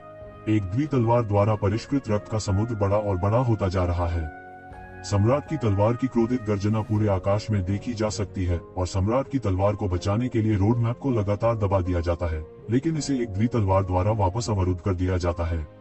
इस बार एक द्वि तलवार पहले से ही लोहे की है। वह त्यानजू की कार्रवाई से पहले सम्राट की तलवार को पूरी तरह से खा लेना चाहता है। करने के लिए जारी, यह एक बेताब शर्त है। यदि आप अपोकैल्पिक तलवार को निगल सकते हैं, तो एक द्वि तलवार स्वाभाविक रूप से उच्च स्तर पर जाएगी और मजबूत ताकत होगी। हालांकि अगर इसे अच्छी तरह से नियंत्रित नहीं किया जाता है, तो यह न केवल निगलने में विफल होगा, बल्कि घेराबंदी दौलत में भी गिर जाएगा। एक्स कोष्टक यदि ये जीवेन तीसरे ताओवादी साधन के जागरण के बारे में चिंतित थे, तो अब सम्राट की लाशें बदल गई हैं, जिससे उन्हें और भी जलन महसूस होती है। यद्यपि ताओवादी साधन शक्तिशाली है, फिर भी यह सर्वोच्च सम्राट के साथ प्रतिस्पर्धा करने में असमर्थ है। जीवेन के लिए हर दूसरा समय एक वर्ष के समान है।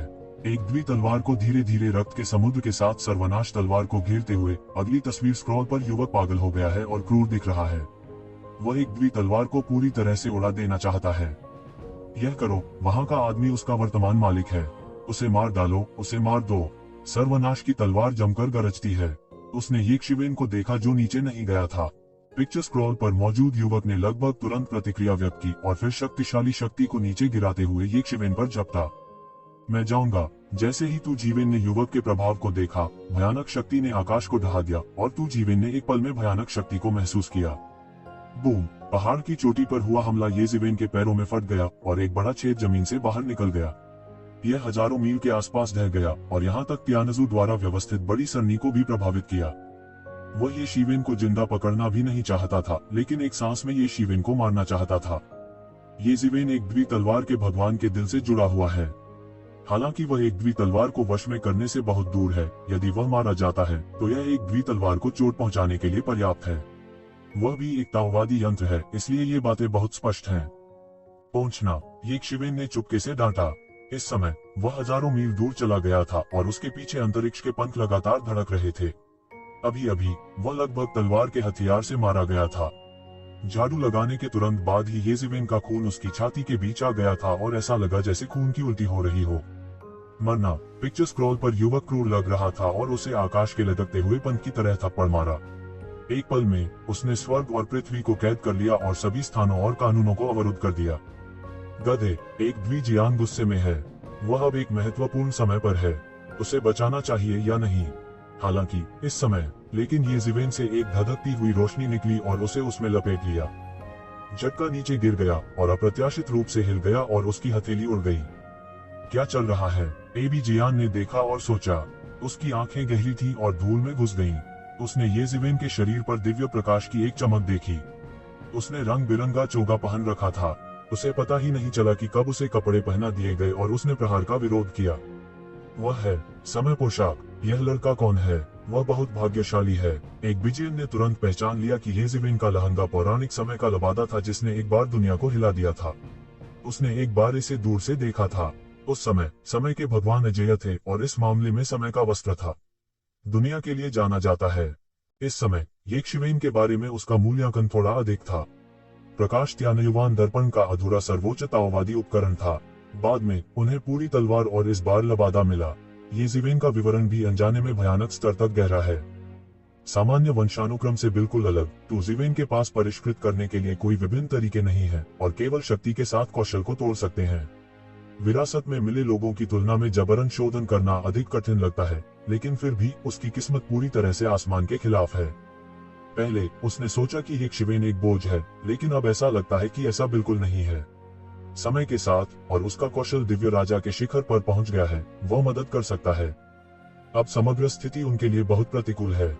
किसी भी ताओवादी साधन की पुनर्प्राप्ति एक महान शत्रु है, जब तक कि यह सम्राट की वसूली नहीं है, जो यह कहने का साहस करता है कि वह स्थिर है और दूसरों की तुलना में बेहतर है। येजीवेन की मदद से यह निस्संदेह बहुत बेहतर है। येजीवेन के शरीर पर टाइम रोब ने एक अद्भुत प्रकाश बिखेरा, जिसने सीधे पिक्चर स्क्रॉल के आक्रमण को तोड़ दिया। येजीवेन ने हल्की सांस ली। कई दिनों तक काल बावड़ी उनके द्वारा दबी रही। अब उन्होंने फाइनली इसे रिफाइन कर दिया है। ऐसा लगता है कि समय वस्त्र में आत्मा मिट गई है, इसलिए यह अपने आप ठीक नहीं हो सकती। हालांकि यह इस वजह से भी है कि येशिवेन के पास प्रभु से जुड़ने की संभावना है। अन्यथा उसके पास एक हथियार की भावना है। जब तक वह अपनी रक्षा करता है तो ज़िवेन का उससे कोई लेना देना नहीं है। सर्वोच्च ताओवादी हथियार ये ज़िवेन की वर्तमान ताकत के साथ नष्ट नहीं किया जा सकता। ये ज़िवेन को केवल यह महसूस हुआ कि उसके पूरे शरीर का मन जल रहा था और उबल रहा था। वह अभूतपूर्व रूप से शक्तिशाली था। समय वस्त्र ने न केवल मजबूत रक्षा प्रदान की बल्कि अपने मालिक के लिए एक शक्ति बोनस भी प्रदान किया। समय के रहस्य के साथ मिलकर ये ज़िवेन उस चित्र स्क्रॉल के आक्रामक को आसानी से तोड़ सकते थे। एक और ताओवादी वाद्य यंत्र टाइम रोब। हा, मैंने हजारों सालों के बाद फिर से टाइम रोब देखने की उम्मीद नहीं की थी, लेकिन यह अफसोस की बात है कि कोई वाद्य यंत्र नहीं है। अब यह केवल भगवान राजा द्वारा संचालित है। तस्वीर स्क्रॉल पर युवक ने उपहास किया। वंजीटू, तुमने आदमी को हरा दिया, तुम क्या कह सकते हो? ये ज़िवेन ने उपहास किया। उसने स्क्रॉल पर युवक की पहचान बताई। यह स्वर्गीय परिवार का एक और सम्राट था और वांजी पागल राजा का मूल जीवन उपकरण था। स्वर्ग के खिलाफ दूसरे युद्ध में वांजी पागल राजा ने एक बार समय के भगवान के साथ युद्ध किया और अंततः उससे हार गया। यदि समय के स्वामी को बहुत से लोगों ने घेरा न होता तो वह बिल्कुल नहीं गिरता। अगर ये ज़िवेन ने पहले इस स्क्रॉल की उत्पत्ति का अनुमान नहीं लगाया था तो अब वह आसानी से इस व्यक्ति की पहचान कर सकते हैं। हम बस एक युवा पीढ़ी, मेरे सामने चिल्लाने की हिम्मत करो। वान जीतू ने उपहास किया। अभी अभी समय ने अपना मालिक खो दिया है, इसे मुझे निगल जाना चाहिए। बकवास बंद करो और मेरा झटका लो। ये ज़िवेन जोर से चिल्लाए। उसका मैना चरम पर पहुंच गया और बमबारी कर दी। आकाश के तारे टुकड़े टुकड़े हो गए। हजारों मील की एक भयानक मुट्ठी एक स्तंभ की तरह घनीभूत हो गई, जिसने सब कुछ छेद दिया और दुनिया के नक्शे को मार डाला। ये ज़िवेन का अपना मन ऐसा नहीं कर सकता है, लेकिन समय बढ़ने के साथ यह पूरी तरह से अलग है। शक्ति इतनी प्रबल है कि आकाश डोल रहा है। कट, क्या ऐसी कोई डिग्री है? गर्जना के साथ असीम शक्ति फूट पड़ी, लोक में परिणत हो गई और उसे नीचे उतार लिया। टकराना।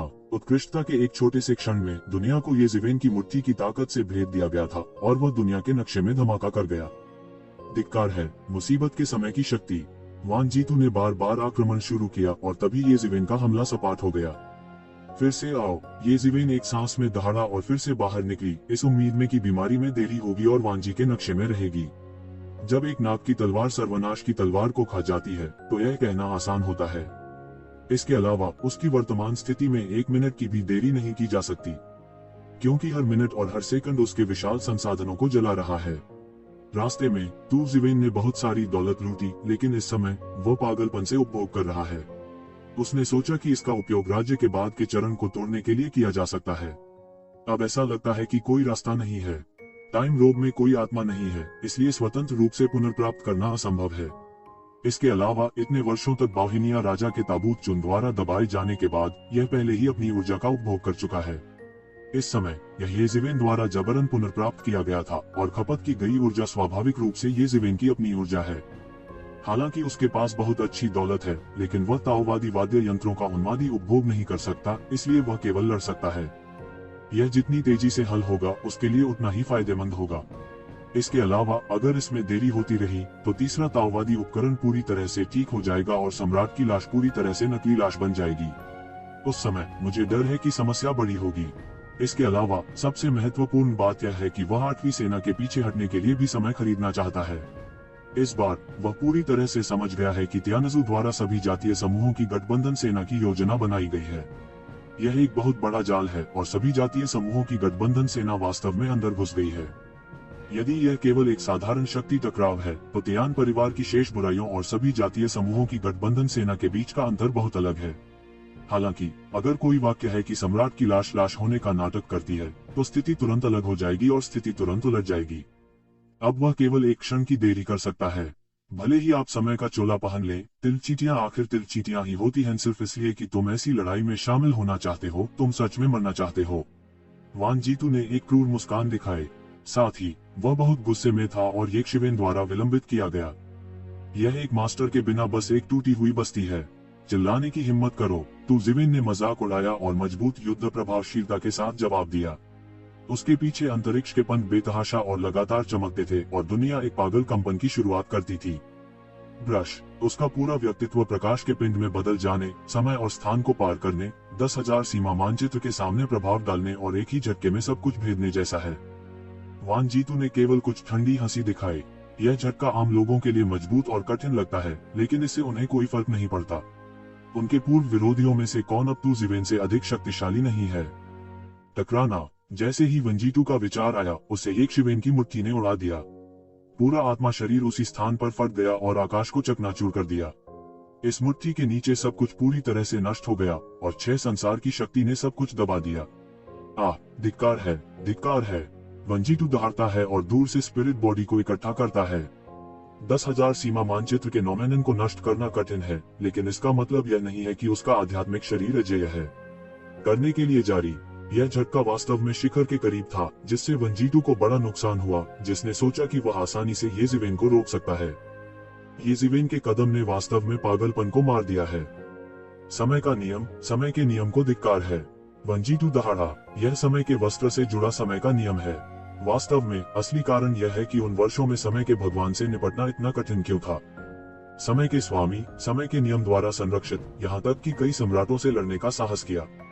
वर्तमान में, हालांकि ये जीवेन को समय के नियम की गहरी समझ नहीं है, समय वस्त्र स्वचालित रूप से ये सिवेन के हमले के साथ सहयोग कर सकता है, जो ताओ उपकरणों की शक्ति है।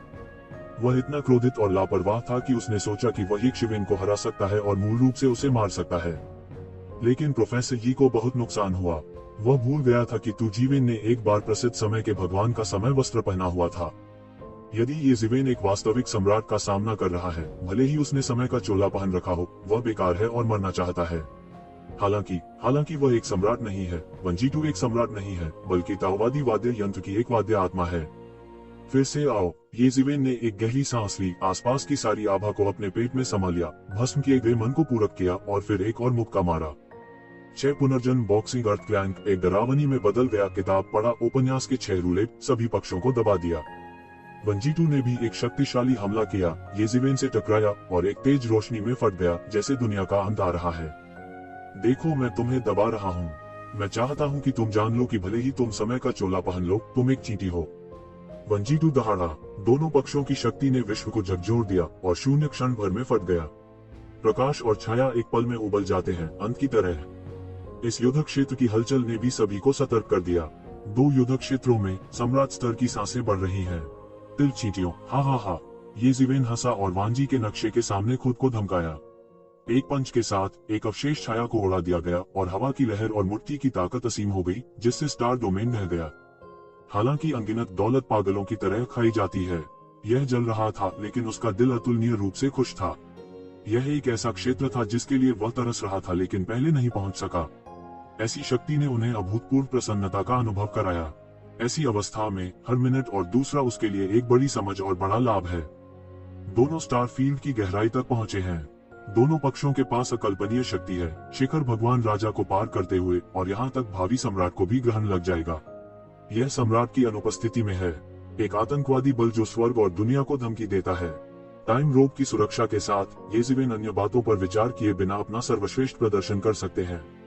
उसकी मुट्ठी की ताकत को उसकी पूरी ताकत के साथ समय के नियम से जोड़ा जा सकता है, जो उसकी मुट्ठी की ताकत को बहुत बढ़ा देता है और वंजी के नक्शे को खतरे में डाल सकता है। टकराना। भीषण युद्ध जारी है। कियांग। आकाश में एक भला आया। एक गोली ने सितारों को तोड़ दिया, आकाश को तोड़ दिया और भीषण युद्ध में ये जीवेन पर गिर पड़ी। टकराना।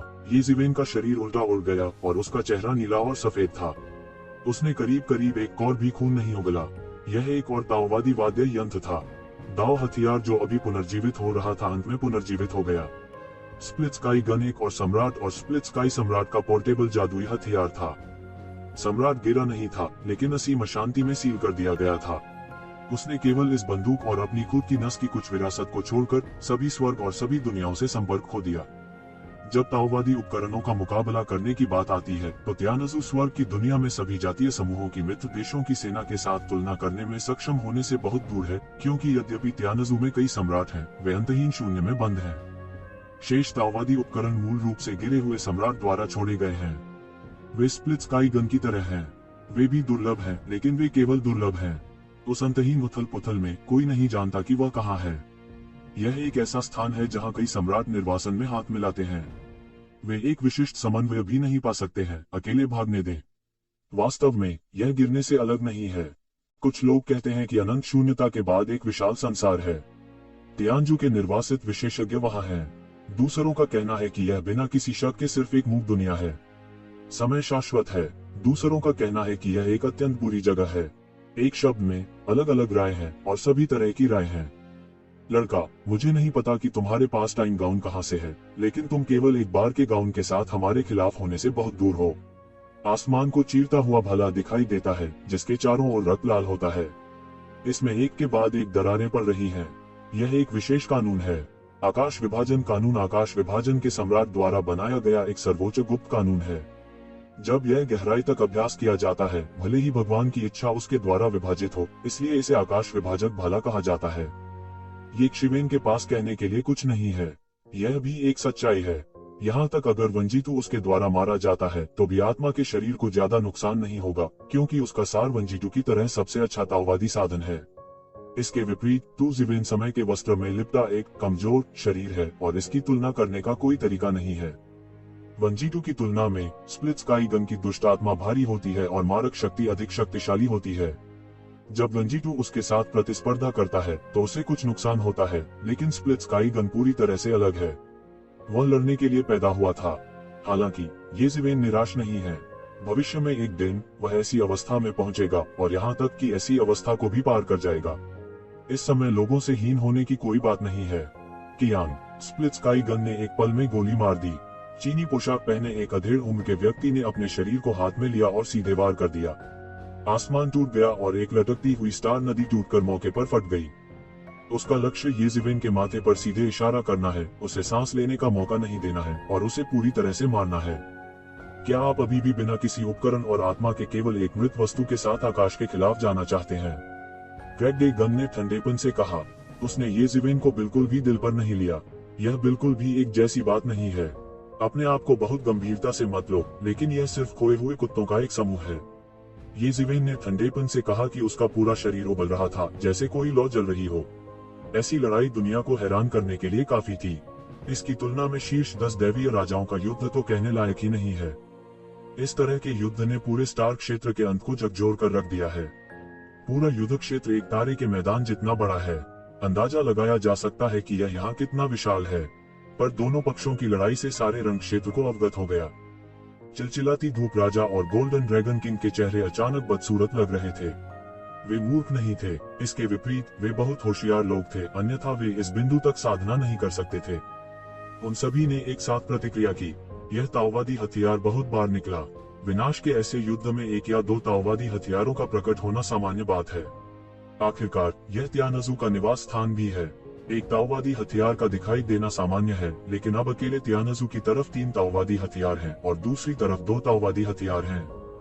यह क्या बदतमीजी है। जाहिर है स्थिति पूरी तरह से उनके नियंत्रण से बाहर हो चुकी है। इतना ही नहीं बल्कि इससे भी भयानक माहौल फिर से उभर रहा है।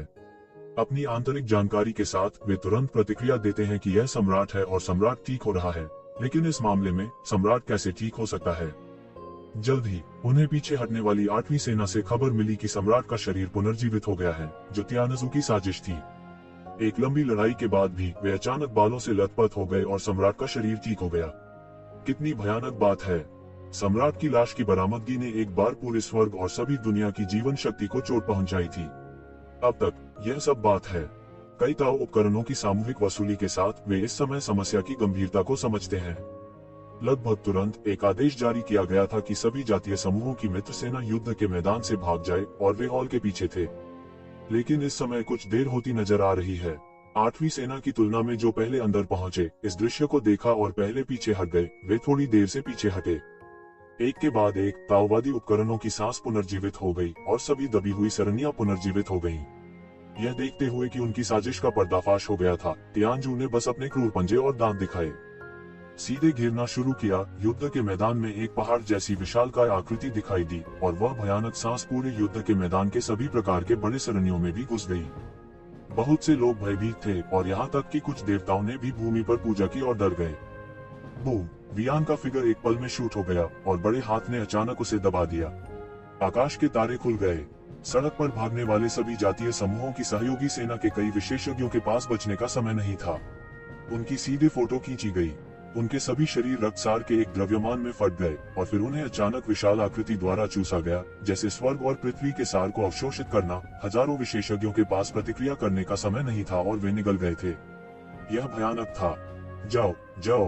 गोल्डन ड्रैगन किंग दहाड़ा। यह देखकर कि सम्राट की लाश पर फिर से गोली लगी है, उसने अब और संकोच न करने का साहस किया।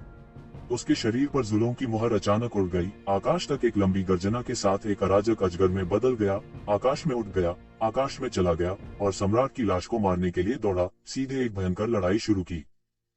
पूर्वजों के ड्रैगन पर छपा हुआ पैतृक अजगर का भयानक शरीर दसियों लाख फीट लंबा है, जो स्वर्ग और पृथ्वी की हवा और बादल को हिलाता है। जागरण सम्राट से संबंधित आतंकवादी ताकतें हैं।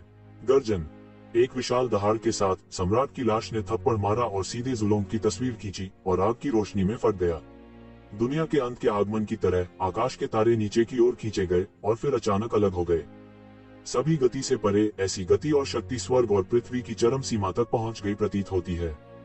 टकराना। एक हवा के खिलाफ चला गया, लेकिन सम्राट के शरीर द्वारा जीवित पकड़ लिया गया। पूरे सामने का पैर टूट गया और आत्मा का शरीर फट गया। दाओकी की शक्ति अजेय है। भले ही यह एक भावी सम्राट हो, इसके सामने झाड़ू लगाना मुश्किल है, लेकिन यह पूरी तरह से अलग है। यह सम्राट का शव है, जो सम्राट के शरीर का है। हालांकि यह एक वास्तविक सम्राट नहीं है, लेकिन इसका मांस ही दुनिया में अजेय को मिटाने के लिए पर्याप्त है। सौभाग्य से यह सम्राट की वास्तविक वसूली नहीं है। अन्यथा भले ही ताओ पूरी तरह से ठीक हो जाए, मुझे डर है कि असली सम्राट की शक्ति का विरोध करना मुश्किल होगा। बूम। सम्राट की लाश इतनी शक्तिशाली थी कि युद्ध का मैदान एक पल में फट गया। सभी राष्ट्रीयताओं की मित्र देशों की सेना के कुछ विशेषज्ञ, जिनके पास बचने का समय नहीं था, एक पल में युद्ध के मैदान से अलग हो गए। भले ही जुल्म सील पूरी तरह से बरामद हो गई हो, लेकिन शक्तिशाली सम्राट की लाश के सामने उसे बहुत नुकसान हुआ। सम्राट लाश। यह वास्तव में सम्राट लाश की बरामदगी है। गोल्डन ड्रैगन किंग का चेहरा बेहद बदसूरत था। इस बार रोपा गया है।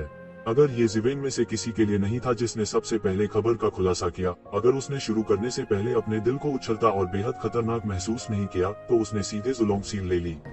इस बार मुझे डर है कि यह रोपा नहीं गया है, बल्कि पूरी तरह से मर चुका है। युद्ध के मैदान के दूसरी तरफ ताओवादी हथियारों के स्तर पर लड़ाई हुई, जिससे पता चलता है कि तियानजू के पास ताओवादी हथियार बिल्कुल नहीं थे। यह स्पष्ट रूप से एक सोची समझी लड़ाई है। एक जाल उनके लिए इंतजार कर रहा है कि कब अंदर कदम रखा जाए। मुझे इस बार बहुत बड़ा नुकसान होने वाला है। अब वह इस सम्राट की लाश को ज्यादा से ज्यादा ब्लॉक करने की कोशिश कर रहा है। उन्होंने युद्ध के मैदान के बाहर एक संदेश भेजा है। इस बार वह अकेला नहीं है जो ताओवादी हथियार लेकर आया है। उस समय लोगों की ताकत इस सम्राट की लाश को दबाने के लिए काफी होनी चाहिए। युग में जब सभी सम्राट गायब हो गए, सभी दलों की ताकतों में मौन समझ थी। इस तरह की एक चौंकाने वाली आपदा में वे अक्सर सोवियत संघ को ताओवादी हथियारों से दबाने के लिए हाथ मिलाते थे। असली बादशाह भी उनके खिलाफ लड़ने की हिम्मत नहीं करता। इस बार जुलोंगिन को कुछ नुकसान हुआ। सौभाग्य से दूसरा पक्ष वास्तविक सम्राट नहीं है, यह लिंगटियन सम्राट है। इतने सालों के बाद हमारे पास अभी भी लड़ने का मौका है। जुलोंगिन ने अपना मुंह खोला। धुआं छंटने के बाद उसने सम्राट के शरीर की उत्पत्ति को पहचान लिया।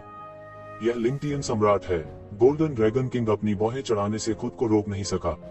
यह स्वर्गीय परिवार का सम्राट था जो कभी उभरा था। हालांकि उस समय के सम्राटों में वे सबसे शक्तिशाली नहीं थे, लेकिन फिर भी इस नेताओं को भी पा लिया और सम्राट का अस्तित्व बन गया। भले ही यह एक सम्राट की लाश में बदल जाए, यह निश्चित रूप से उतना शक्तिशाली नहीं है जितना कि आम लोग कल्पना कर सकते हैं। तो यह युद्ध क्षेत्र वह जगह है जहां सम्राट लिंगटियान को दफनाया गया था। गोल्डन ड्रैगन किंग ने एक बार में बहुत कुछ सोचा, लेकिन सम्राट स्वर्ग और पृथ्वी के कानूनों द्वारा संरक्षित है। स्वाभाविक रूप से बदलना असंभव है। वह लाश नहीं है, उसके साथ छेड़छाड़ की गई है। जुलोंगिन की आवाज आई। हेरफेर किया जा रहा है। यदि ऐसा है तो मैं तियानजू के साथ अपने रिश्ते से छुटकारा नहीं पा सकता। गोल्डन ड्रैगन किंग, लेकिन पुराने पूर्वज, क्या आप उसे रोक सकते हैं? अगर वह वास्तव में ठीक हो जाता है तो मैं उसे रोकने में सक्षम नहीं हो सकता, लेकिन वह सिर्फ हेरफेर कर रहा है। मैं अपनी पूरी कोशिश कर सकता हूं, लेकिन बात यह है कि इस बार तियानजू स्पष्ट रूप से तैयार है। अगर हम पहले से तैयारी नहीं कर पाए तो इस बार यहाँ सभी जातीय समूहों की गठबंधन सेना को नुकसान होगा, जो हमारी जीवन शक्ति को बहुत नुकसान पहुंचाएगा। जैसा कि जुलोंगिन ने कहा, वह दहाड़ा और स्टार नदी की ओर दौड़ पड़ा। एक ड्रैगन की पूंछ एक लटकती हुई स्टार नदी की तरह गिरी, जो फट गई और सीधे सम्राट लिंगटियन के माथे पर जा गिरी। इस पूंछ के नीचे एक दुनिया भी पूरी तरह से बारूद में बदल जानी चाहिए। टकराना। सम्राट लिंगटियान ने अपना हाथ उठाया और घातक प्रहार का विरोध किया। फिर उसने मुक्का मारा, आकाश को हिलाया और पृथ्वी को हिलाया और सीधे एक बड़े छेद से विशाल जुल्म को उड़ा दिया। अचानक पूरे जुल्म का आत्मा शरीर अस्थिर था और पतन के संकेत थे। यह बहुत भयानक था, खून के छींटे फूटे और हड्डी का मलबा उड़ गया। हालांकि यह केवल एक आध्यात्मिक शरीर है, इसकी तुलना नश्वर शरीर से की गई है। बस एक ताओवादी डिवाइस भी मुझे रोकना चाहता है। लिंग तियान सम्राट के शरीर से एक ठंडी आवाज आई, लेकिन यह लिंग तियान सम्राट की अपनी आवाज नहीं थी। यदि ये ज़िवेन यहाँ है, तो आप सुन सकते हैं कि यह कोई और नहीं बल्कि सम्राट की आवाज है।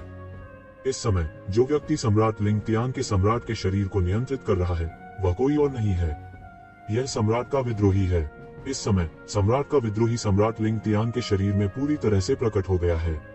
उसके चारों ओर हरी बत्ती चेंगदाओ के लिए उसकी रक्षा करने का अवसर है। यदि नहीं, तो वह सम्राट की लाश के निकट कैसे हो सकता था? सम्राट की लाश का कोई भी बाल तारों को काट सकता है। सम्राट की लाश को नियंत्रित करना असंभव है। यह सम्राट को चलाता है, जो स्वयं आकाश के विरुद्ध कार्य कर रहा है। यह सम्राट की लाश की मदद से सिर्फ एक तिल चींटी है। मैं आपके जैसे हजारों तिल चींटियों को एक पैर से मार सकता हूँ। जुलोंगिन ने ठंडी मुस्कान के साथ कहा, बस एक शरीर की मदद से आसमान के खिलाफ जाना चाहते हैं। पिंक, तुम काफी हो। एक ताओवादी साधन, यहाँ से चले जाओ। सम्राट के शव से सम्राट के विद्रोह की आवाज आई। हालांकि उसने केवल सम्राट लिंगटियन की लाश को नियंत्रित किया था, लेकिन वह अपनी मृत्यु से पहले सम्राट लिंगटियन की सभी जादुई शक्तियों का वास्तव में उपयोग नहीं कर सका। इस सम्राट की लाश वृत्ति से फूट सकती है, यह ताकत बहुत सीमित है।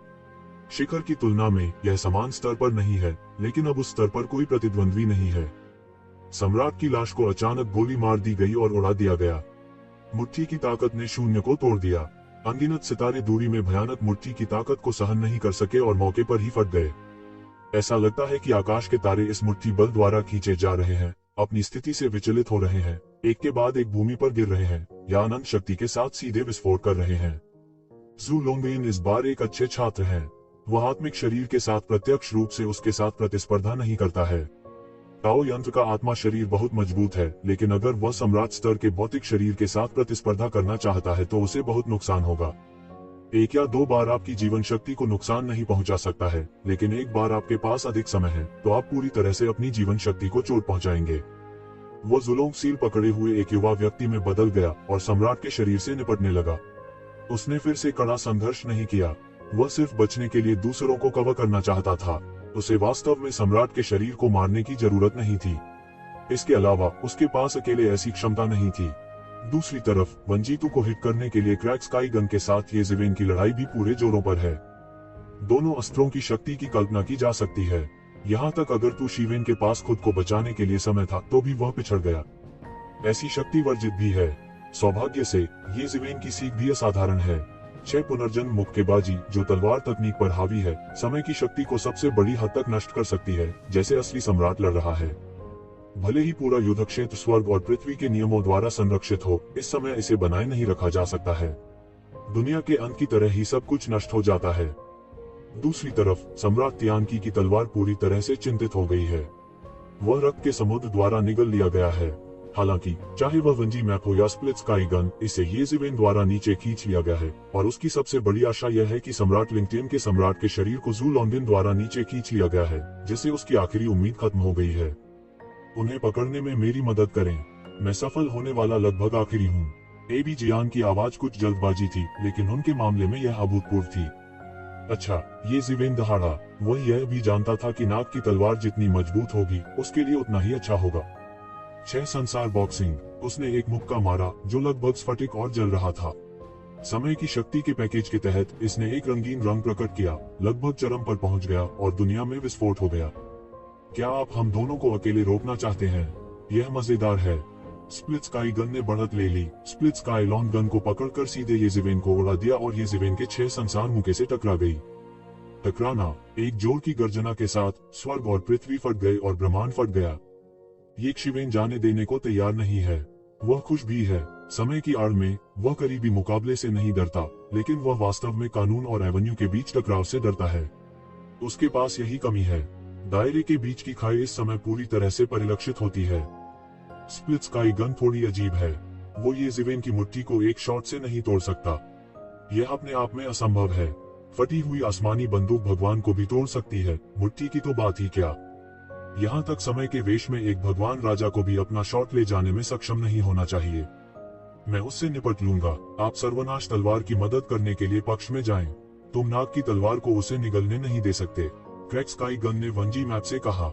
हालांकि वान जीतू स्प्लिट स्काई गन के कमांड टोन से असंतुष्ट था, लेकिन वह इस समय यह भी जानता था कि इस मामले की परवाह करने का समय नहीं था। उसने तुरंत एक बत्ती बुझाई और तियान की सम्राट की तलवार की दिशा में भाग गया। स्वयं सावधान रहें, गटर में न डूबें। नाव गटर में पलट गई। हा, यह कैसे संभव है? मैं उसे सीधे नहीं मारूंगा। एक उदास चेहरे के साथ स्प्लिट स्काई गन ने ये शिवेन को उसे मारने के लिए मजबूर कर दिया। उसका बेटा बुद्धि के साथ पैदा हुआ था। वह दुनिया में एक अजेय सम्राट ताओवादी साधन रहा है। वह जीवन भर अकेला और घमंडी रहता है। वह उसे सम्राट से भी अधिक दे सकता था।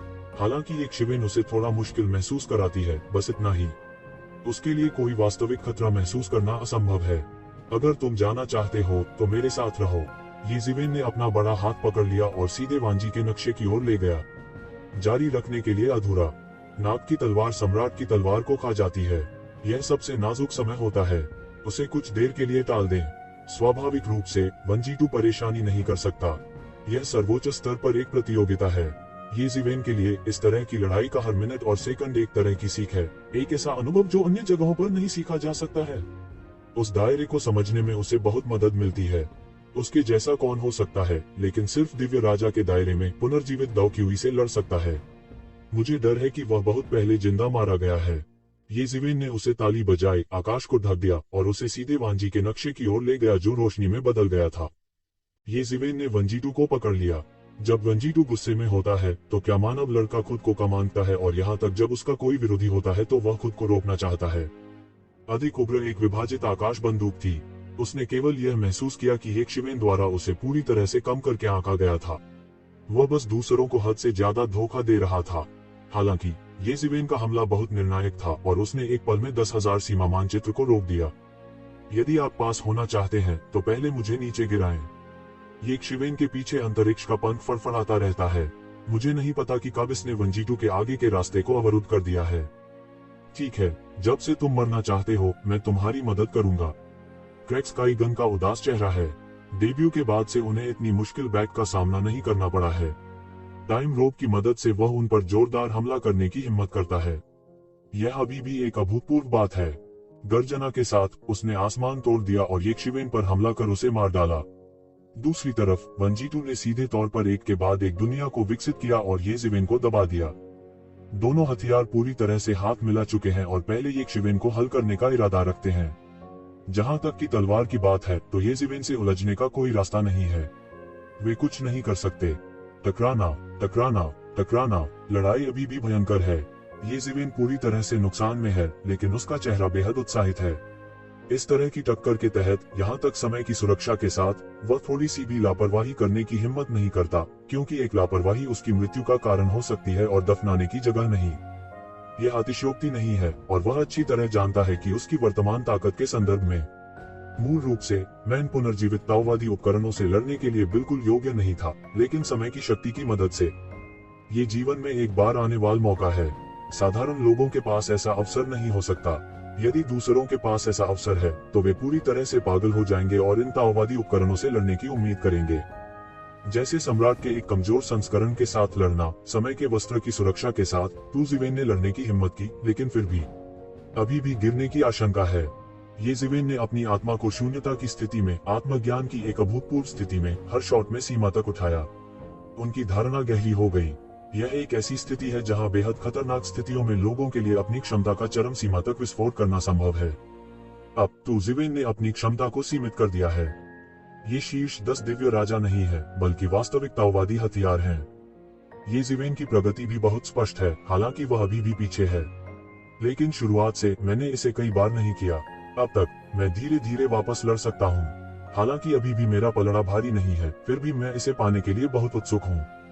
धीरे धीरे ये शिवेन, स्प्लिट स्काई गन और वंजीटू ने एक दूसरे पर हमला करना और बचाव करना शुरू कर दिया, लेकिन समय बीतने के साथ उसका दिल धीरे धीरे बेचैन होने लगा। समय बीतने के साथ साथ उसका धन आश्चर्यजनक गति से नष्ट होता जा रहा था। एक बार जब वह धन समाप्त हो गया तो वह अकेले समय की ऊर्जा प्रदान करने में सक्षम नहीं हो सकता। वह कालबान की शक्ति पर भरोसा करके उसी शस्त्र से लड़ने का साहस करता है। यदि समय वस्त्र बेकार है तो वह वास्तव में मृत्यु के करीब हो सकता है। ऐसा हुआ कि आबिजियान की ओर से कोई खबर नहीं आई और मुझे नहीं पता था कि यह क्या कदम उठाने जा रहा है। वहीं दूसरी ओर बनता आसमान तोप और 10,000 सीमा नक्शा तो और भी दयनीय है। वे तू जिवेन को एक साथ नहीं ले सकते। यह सिर्फ ये जिवेन के लिए कुछ नहीं है, यह सिर्फ इतना है कि समय का वस्त्र बहुत भयानक है। यह बिना यंत्र आत्मा के इतनी भयानक शक्ति को बाहर निकाल सकता है। यह हमले और रक्षा का एकीकरण भी है। अस्तित्व के सभी निशानों को मिटाने के लिए रक्षा समय के नियम का उपयोग करती है। जब उन्होंने हमला किया तो उन्होंने आक्रामक को एक अकल्पनीय स्तर पर जोड़ दिया जिसे वे भी सहन नहीं कर सके।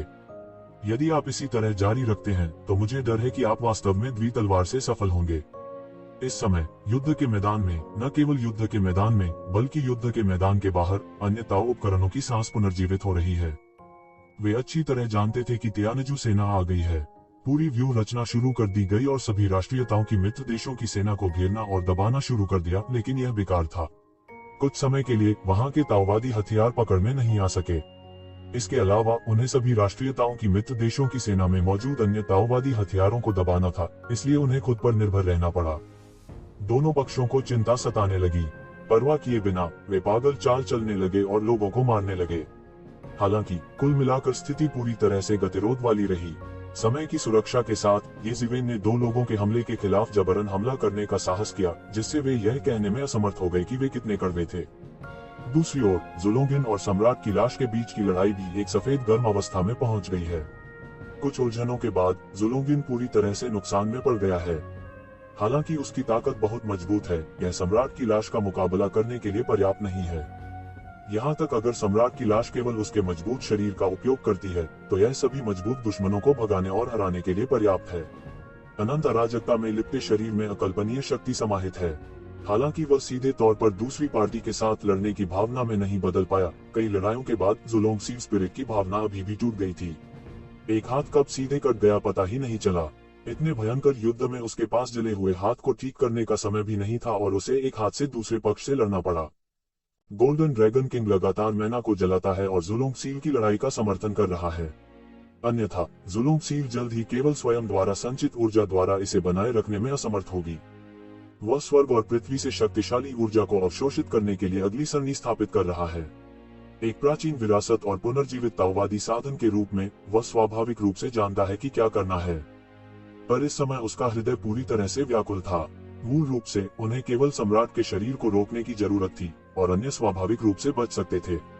इतना काफी था। अब तियानजू को बड़ी भूख लगी थी और उसने एक ही बार में उन सभी को निगलने की योजना बनाई। आतंकी व्यूह ने विकसित किया और उन्हें बिजली की गति से घेर लिया। वे लोग अभी भाग नहीं सकते, लेकिन जो धर्म की खाई को खोलने की क्षमता रखता है वह सम्राट की लाश से उलझा हुआ है। अब सेना न आगे बढ़ सकती है और न पीछे हट सकती है। मुझे डर है कि सेना में कुछ सरनी मास्टर्स को इस सरनी को खोलने में काफी समय लगेगा। उस समय गो भी ठंडी होगी। शायद ये जिवेन ऐसा कर सकते हैं, लेकिन इस समय ये जिवेन भी दूरी में दो ताओवादी हथियारों द्वारा अवरुद्ध है। वह बस इसे देखने के लिए समय लेता है और विचलित होने की हिम्मत नहीं करता। शैली के पीछे ऐसी लड़ाई पड़ी है। यदि वह विचलित होना चाहता है तो वह डरता है कि यह मृत्यु से दूर नहीं है। वह गोल्डन ड्रैगन किंग और 10 दिव्य राजाओं में से एक है। वह कब इतना पीछे हट गया? गोल्डन ड्रैगन किंग इस समय इन तियानजू से नफरत करता था।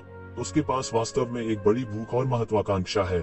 अब वह केवल तब तक इंतजार करना जारी रख सकता है जब तक कि सभी जातीय समूहों की सहयोगी सेना द्वारा छोड़े गए ताओवादी हथियार स्वर्ग की दुनिया में एक के बाद एक आने की हिम्मत नहीं करते, लेकिन इसमें भी समय लगता है। इस समय यह एक अभूतपूर्व खतरा भी है। ये जिवेन, उस व्यूह को नष्ट कर दो। इस सम्राट की लाश का ऊर्जा स्रोत वही है। गोल्डन ड्रैगन किंग ने रक्त समुद्र की संरचना की ओर इशारा किया जहां संभावित सम्राट था, जो लगातार सम्राट की शव गतिविधियों के लिए आवश्यक ऊर्जा प्रदान कर रहा था। उन्होंने अकेले जुलोंगिन की लड़ाई का समर्थन करने की पूरी कोशिश की। वह अभिभूत था। यदि वह बाहर निकलते समय पूरी तरह से तैयार नहीं होता तो वह असफल हो जाता। यदि तियानजू सम्राट को भगाना चाहता है तो उसे उससे अधिक भुगतान करना होगा और मुख्य बिंदु रक्त सरणी का समुद्र है। गोल्डन ड्रैगन किंग के शब्दों को सुनकर ये जिवेन फूट फूट कर हंसने से खुद को रोक नहीं सका। अब वह खुद की देखभाल भी नहीं कर सकता है। अकेले रक्त समुद्र सरणी को नष्ट कर दें और सम्राट की लाश को रोक दें। स्प्लिट डे गन भी ये जिवेन से नफरत करती थी और उसे परेशान करती रहती थी। टकराना, ये जिवेन के 6 पुनर्जन्म मुक्कों ने वांजी के नक्शे को हिला दिया और फिर वह खुद हजारों मील तक पलक झपकाए। वह जिस स्थान पर खड़ा था वह स्प्लिट स्काई गन से फटा हुआ था, जो पूरी दुनिया में ठंडा और चमकीला था। उसकी पीठ पूरी गीली है। यदि उसने अभी पर्याप्त तेजी से प्रतिक्रिया नहीं की होती तो शायद उसे बंदूक से छेद दिया गया होता। ऐसी लड़ाई में उसे वास्तव में बिल्कुल भी विचलित होने की अनुमति नहीं है, अन्यथा वह समय की सुरक्षा के साथ भी गंभीर रूप से घायल हो जाएगा। मरना। उसका चेहरा क्रूर था और उसे इस समय येकशिवेन द्वारा घसीटा गया था। यह उनके लिए बहुत बड़ा अपमान और गुस्सा था। उसने येकशिवेन को फिर से गोली मारी। खराब। इस समय तुजीविन ने महसूस किया कि उसके त्यान्युवान दर्पण में सारी संपत्ति समाप्त हो गई थी और जो कुछ भी जलाया जा सकता था वह जल गया था। इस तरह की लड़ाई की खपत बहुत अधिक थी, खासकर अगर वह इस स्तर तक नहीं पहुंची थी। मजबूर लड़ाई का नतीजा रातों रात मुक्ति से पहले लौटना था। कियांग। जैसे ही ये शिवेन पर भाला गिरने वाला था, उसने देखा कि एक तलवार आकाश को फाड़ रही है, उसे एक पल में भाले पर काट रही है, भाले को नष्ट कर रही है और बिना किसी निशान के गायब हो रही है। जाना। मुझे नहीं पता कि कब येकशिवेन के चारों ओर नाग की तलवार दिखाई दे गई। क्या आप सफल हुए? येजीवेन ने आश्चर्य से कहा। अच्छा, हाँ, अब पीछे हटते हैं। एबी जियान ने सिर हिलाया और एक बार में कुछ नहीं कहा। वह पूरे आसमान में खून की रोशनी में बदल गया, येजीवेन में लिपटा और युद्ध के मैदान से दूर चला गया। 1 मिनट रुको, मेरे आखिरी पंच को देखो। येजीवेन ने दहाड़ा। उसके पूरे शरीर की ताकत चरम पर पहुंच गई, उसका मन बेतहाशा जल गया और मुक्केबाजी के सभी नियम दिखाई दिए और फैल गए और येजीवेन की मुट्ठी में सिमट गए। मुक्केबाजी की शक्ति एक बढ़ते हुए अजगर की तरह है जो आसमान से उठता है, आसमान में घुसता है और फिर आसमान से खून के समुद्र में गिरता है। बूम। एक दिन धरती कांप उठी, दुनिया गर्जना करने लगी और एक के बाद एक सड़कें स्पष्ट होने लगी। यह एक ऐसा झटका था जिसे येजीवेन ने अंतिम ऊर्जा के साथ उड़ाया, एक बड़े अजगर में बदल गया, एक पल में रक्त समुद्र के ढांचे में घुस गया और फिर एक धमाके के साथ फट गया। अराजकता की शक्ति की तरह यह इस क्षण में सब कुछ नष्ट कर देती है। लहू का समूचा समुद्र थरथरा उठा और आतंक का बल फैलकर उमड़ने लगा। स्वर्गीय परिवार के कई देवताओं ने एक के बाद एक खून उगल दिया और एक पल में भारी क्षति हुई। उनमें से कुछ कम उपलब्धियों के साथ असहनीय थे और सीधे उड़ा दिए गए थे। ताओवादी उपकरणों की बरामदगी के बाद न केवल येजीवेन, जो लगभग पूर्ण पैमाने पर हमले के आतंकवादी बल के बराबर है, बल्कि यहाँ तक अर्थ सम्राट को भी अच्छा नहीं लगेगा अगर उसे कठिन विरोध करना पड़े। क्या अधिक है, इन देवताओं को बड़े सरनी द्वारा संरक्षित किया गया था, इसलिए उन्हें सीधे स्लैग में विस्फोट नहीं किया गया था। लेकिन इसी तरह यह बड़े व्यूह के निष्क्रिय झटकों के बाद फागोसाइटिक विरोधी बल है जो सीधे उन्हें हिट और उड़ा देता है। स्वर्गीय परिवार के पुराने भावी सम्राट तुरंत क्रोधित और अत्यंत क्रोधित हो गए। वह दहाड़ा, मेरा पीछा करो। पूरा व्यू पूरी तरह से अस्त व्यस्त था और इस समय जू लोंगिन से उलझा हुआ सम्राट का शव अचानक सुस्त लग रहा था और पूरी तरह से रुक गया था। ऐसा कैसे हो सकता है? सम्राट ने तुरंत कोई प्रतिक्रिया नहीं दी।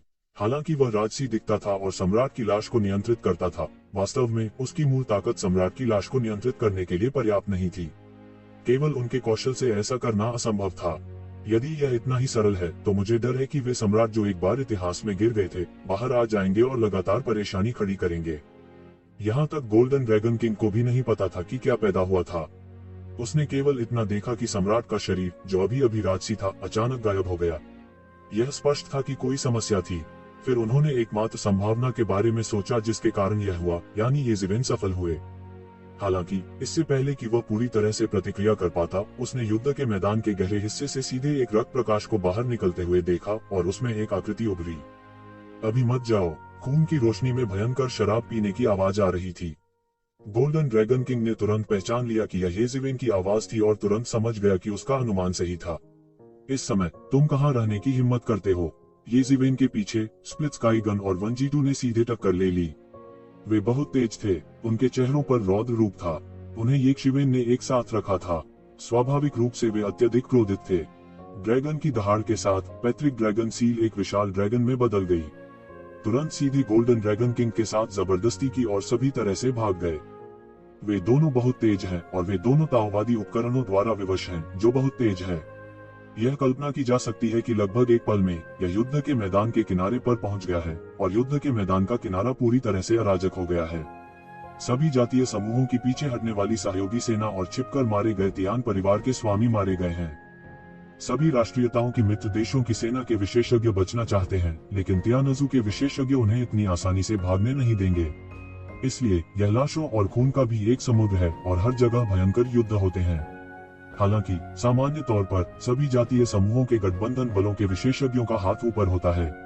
आखिरकार ताकत पूरी तरह से यहाँ है और तियानजू के विशेषज्ञ केवल परिधि को शामिल करने की हिम्मत करते हैं, लेकिन वास्तव में सभी जातीय समूहों की गठबंधन सेना के साथ लड़ने की हिम्मत नहीं करते हैं। लेकिन फिर भी युद्ध के मैदान के किनारे पर एक बड़ी सेना थी जिसने उन्हें घेर लिया। यहाँ तक अगर त्यानजू गठबंधन सेना के विशेषज्ञ उनके लिए घातक खतरा पैदा नहीं कर सकते तो भी वे बच नहीं सकते थे। इस दृश्य को देखकर तू जीवेन समझ गया कि वह जो सोच रहा था वह सही था। त्यानजू इस बार तैयार होकर आया था। यहाँ तक पूरे युद्ध क्षेत्र को बहुत पहले ही तैयार कर लिया गया था ताकि सभी जातीय समूहों की मित्र देशों की सेना घेराबंदी में आ जाए। यदि सभी जातीय समूहों की मित्र सेना के अभिजात वर्ग को निगल लिया जाता है तो सभी जातीय समूहों की मित्र सेना नींव को हिला नहीं पाएगी, लेकिन उन्हें डर है कि वे फिर से हमला नहीं कर पाएंगे। उस समय वे उन्हें सुरक्षा की एक अपेक्षाकृत लंबी अवधि देने में सक्षम होंगे, उन्हें आराम महसूस करने दें, और सबसे महत्वपूर्ण बात यह है कि न्याय हासिल करने के लिए सम्राट के विद्रोह के लिए पर्याप्त समय खरीदना है। बूम! एक खूनी रोशनी नीचे गिर गई और परिधि में फंसे कई त्यानजू विशेषज्ञ एक के बाद एक विस्फोट कर गए। वे लहूलुहान तलवार से कटकर मौके पर ही फट गए। उनके पास वापस लड़ने की ताकत नहीं थी। हम इस हथियार की शक्ति की कल्पना कर सकते हैं। यह ठीक उसी समय है जब तू जीवेन ने तलवार ली थी। इस समय अभी तलवार की आत्मा फिर से गहरी नींद में लौट आई। इस बार उसने केवल जबरन सर्वनाश की तलवार निगल ली, लेकिन उन्नत व्यक्ति को इसे पूरी तरह से निगलने में लंबा समय लगेगा। इस अवधि के दौरान हालांकि ये जीवेन अभी भी तलवार की कुछ शक्ति उधार ले सकता है, लेकिन उसके फिर से ठीक होने की संभावना नहीं है। ये जीवेन इसमें मदद नहीं कर सकती। सौभाग्य से उसके पास अभी भी टाइम गाउन है। जब तक उसके पास पर्याप्त संसाधन है, समय वस्त्र पर्याप्त ताकत से फट सकता है और यहाँ तक अन्य पुनर्जीवित ताओवादी उपकरणों का विरोध भी कर सकता है। जुलोंग सील पर गोल्डन ड्रैगन किंग ने भी एक के बाद एक शूटिंग की। जुलोंग सील नीचे गिर गई, पूरे त्यानजू को बाहर निकाल दिया और उसे निगल लिया। नहीं, मैं अब और नहीं रह सकता, मैं तुम्हारे पीछे आ रहा हूँ, ये जीवेन ने जोर से कहा। स्वर्गीय परिवार के उन स्वामियों का पीछा करने के बजाय उसने उन्हें तलवार से काट डाला। बूम! एक बड़ी गर्जना के साथ बड़ी सरनी हिल गई और एक स्थिति हिल गई। मूल अविनाशी बड़े सरनी को एक बड़े छेद में तोड़ा गया था।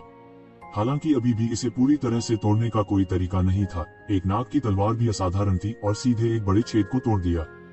हालांकि पूरी सरनी अभी भी अपने आप ठीक हो रही है। यह बड़ा गड्ढा धीरे धीरे ठीक हो रहा है। अभी मत जाओ, ये जीवेन ने कहा कि उन्होंने आखिरकार प्रतिक्रिया दी और बाहर निकल गए। Boom boom boom! ये जीवेन और गोल्डन ड्रैगन किंग पूरे बड़े छेद को तोड़ते रहे। अन्यथा केवल वे कर्मी ही जा सकते हैं और युद्ध के जानवर और युद्ध के किले बचे रहेंगे। सभी जातीय समूहों की मित्र सेनाओं के वे स्वामी जो पहले दौड़ सकते हैं, कुछ ही सांसों में साफ सुथरे दौड़े हैं। आखिरकार वे देवता और अर्ध देवता हैं। इतनी ताकत एक पल में शानदार प्रतिक्रिया देने के लिए काफी है। दूरी में ये जीवेन धीरे धीरे महसूस कर सकते हैं कि आकाश को विभाजित करने वाली बंदूक और वंजीटू पीछा कर रहे हैं और मार रहे हैं, और यहाँ तक सम्राट के शरीर। ये जीवेन ने धीरे धीरे महसूस किया है कि उनकी ताकत ठीक हो रही है, और मजबूत दबाव ने भी पूरे सरनी को शुरू करने के लिए प्रेरित किया वापस पाना। लानत है, मत जाओ! स्प्लिट स्काई गन की क्रूर गर्जना भाले की एक गेंद में बदल गई। इस समय यह अंत में युद्ध के मैदान के किनारे पर पहुंच गया। यह केवल इसी समय था जब उसने अंततः ये जीवेन द्वारा पीछा किए जाने और मारे जाने की हड़बड़ी पर प्रतिक्रिया व्यक्त की। लेकिन इस समय सभी जातीय समूहों की मित्र सेनाएं लगभग पीछे हट गई हैं। वे त्यानजू विशेषज्ञ जो आसपास संयमित हैं, आगे आने की हिम्मत नहीं करते। क्या तुम मजाक कर रहे हो? वे दोनों शीर्ष 10 दिव्य राजाओं के स्तर के विशेषज्ञ हैं और उनके हाथ में ताओवादी हथियार हैं। वे केवल त्यानदा दुष्ट सितारे हैं। कौन आगे आने की हिम्मत करता है? हालांकि वे त्यानजू के प्रति वफादार हैं, फिर भी वे अपने जीवन के बारे में मजाक करने की हिम्मत नहीं करते। बूम! आसमान को चीरती हुई तोप उसके सामने सितारों की आकाशगंगा की तरह गिरने में व्यस्त थी। कुछ लोग जो धीरे धीरे पीछे हट गए, उनके पास इस समय बचने का समय नहीं था और एक के बाद एक स्लैग में मारे गए। ये जीवेन और गोल्डन ड्रैगन किंग ने इस समय रुकने की हिम्मत नहीं की और जल्दी से युद्ध के मैदान से बाहर भाग गए। विशेष रूप से ये जीवेन वह अच्छी तरह जानता है कि दो लोग सबसे ज्यादा खुद से नफरत करते हैं। यदि वे अपने अच्छे कर्मों को तोड़ते हैं तो आबिजियन ने सीधे सर्वनाश की तलवार को निगल लिया। ऐसी कोई नफरत नहीं है। ये जीवेन युद्ध के मैदान से बाहर थी। अब बाहर की लड़ाई भी भयंकर है। सभी जातीय समूहों के गठबंधन बलों द्वारा छोड़े गए सैनिक और त्यानजू गठबंधन द्वारा पहुंचे सैनिक सीधे लड़ रहे हैं। दूरी में ताओवादी हथियार स्तर पर टक्कर होती है। यह अत्यंत उग्र होता है। यह दानव परिवार की दानव सम्राट घंटी है। तो वुडी व्यक्तिगत रूप से घटनास्थल पर आए। लंबे समय तक समाचार प्राप्त करने वाले दिग्गजों की तुलना में बाहर छोड़े गए दिग्गजों ने अधिक खो दिया। उन पर त्यानजू गठबंधन सेना द्वारा अचानक हमला किया गया, विशेष रूप से कई ताओवादी हथियारों ने। उन्होंने सभी राष्ट्रीयताओं की गठबंधन सेना को भी हरा दिया। हालांकि ताओवादी विस्फोटक उपकरणों के स्तर पर सभी जातीय समूहों की मित्र सेना लंबे समय से युद्ध के लिए तैयार है, लेकिन उन्होंने निश्चित रूप से यह उम्मीद नहीं की थी कि यह एक बार में विकसित हो जाएगा। स्वर्गीय सहयोगी सेना वास्तव में इतने सारे ताओवादी उपकरण लाए, केवल येक्शिवेन ने महसूस किया कि 4 लोग थे। सभी जातीय समूहों की मित्र देशों की सेना की ओर से येहूदी के अलावा प्राचीन टियाटिंग द्वारा लाए गए दानव सम्राट की घंटी, केवल वुजोंग द्वारा लाए गए 100 पक्षी चौहान महल ने दूसरी पार्टी को मुश्किल से रोका। कई स्थिति के सामने स्थिर हो गए। यदि यह इस तथ्य के लिए नहीं था कि सभी जातीय समूहों की मित्र सेना की ताकत पूरी तरह से तियानजू सहयोगी सेना की ताकत से आगे निकल गई होती, तो यह इस समय ढह जाती, जो कि भयानक है।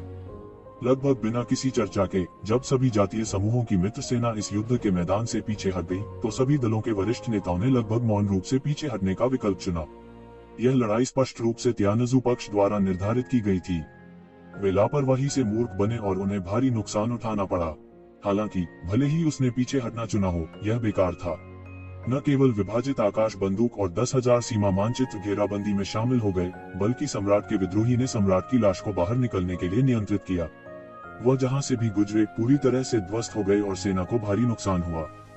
केवल गोल्डन ड्रैगन किंग की जुलूम सील अभी भी लड़ सकती है, और तुजिवेन समय समय पर उसे रोकने के लिए केवल नाग की तलवार पर भरोसा कर सकती है। वह समय वस्त्र का आग्रह नहीं कर सकता, वह बिल्कुल मदद नहीं कर सकता। उसे ऐसे ही रोका जा सकता है। जैसे ही सेना हजारों मील तक ढह गई, वह पीछे हटती रही, लड़ी और पीछे हटती रही, जिससे कि तियानजू गठबंधन सेना एक दर्दनाक पानी के कुत्ते के पास आ गई और पूरे रास्ते छिप गई और मार डाला। कई ताओवादी हथियार और भगवान की लाश थी। सभी राष्ट्रीयताओं की गठबंधन सेना भी अच्छा प्रतिरोध नहीं जुटा सकी। यह तब तक पीछे नहीं हटी जब तक कि खबर पाने वाले और ताओवादी हथियारों के साथ बचाव में आने वाले सभी दलों के उच्च हाथ नहीं आए। एक समय के लिए सफेद हड्डियों के सभी रास्ते लाशों का एक समुद्र करने के लिए जारी। ... सभी जातीय समूहों की मित्र देशों की सेना की हड्डियों और खून से घात लगाए जाने की त्रासदी रातों रात दुनिया भर में फैल गई। एक समय के लिए वे चौंक गए। शीर्ष बिंदु छोटा कहो। सभी को उम्मीद नहीं थी कि यह अंत में इस तरह विकसित होगा। कई लोगों की अफवाहों में यह दुनिया जीतने की आखिरी लड़ाई होनी चाहिए। जब तक यह लड़ाई सम्राट के विद्रोह को हल करती है, तब तक तियानजू हजारों सालों तक ईमानदार रहेगा। वे लंबे समय तक तियानजू के खतरे के बारे में चिंता नहीं कर सकते। जिसने कभी सोचा था कि यह कदम इस तरह खत्म हो जाएगा? तियानजू को अपंग करने के बजाय उसे तियानजू ने अपंग बना दिया। पहले तो उन्हें इस पर पूरी तरह से विश्वास नहीं हुआ, लेकिन उन्हें लगा कि यह तियानजू के अवशेष हैं जो झूठी खबर दे रहे हैं। लेकिन बाद में ऐसी और भी खबरें आईं, जिससे लोग इस पर विश्वास किए बिना नहीं रह सके। इससे भी महत्वपूर्ण बात यह है कि कई खबरें व्यवस्थित थीं। जब सेना मुख्यालय वापस लौटी, तो दुखद स्थिति ने तुरंत समाचार की पुष्टि की। न केवल समाचार, बल्कि तथ्य। एक कोलाहल था, विशेष रूप से स्वर्ग में हजारों संसारों में से दौड़। यह भयानक था। जितना बड़ा परिवार, उतना ही इस समय भुगतना भी पड़ा। इस लड़ाई में कई विशेषज्ञ गिर गए। शुरुआत में लोगों को अभी भी नहीं पता था कि क्या हुआ। यह सफल होने वाला था। इसका प्रतिकार क्यों किया गया? बाद में मुझे पता चला कि तियानजू ने कई ताओवादी हथियारों का इस्तेमाल किया था और एक शक्तिशाली शाही लाश मुसीबत में थी। यदि यह स्वर्ग और पृथ्वी के नियमों द्वारा बंद नहीं किया गया था और युद्ध के मैदान के पास नहीं जा सकता था, तो सभी जातीय समूहों की मित्र सेना को भारी नुकसान उठाना पड़ेगा।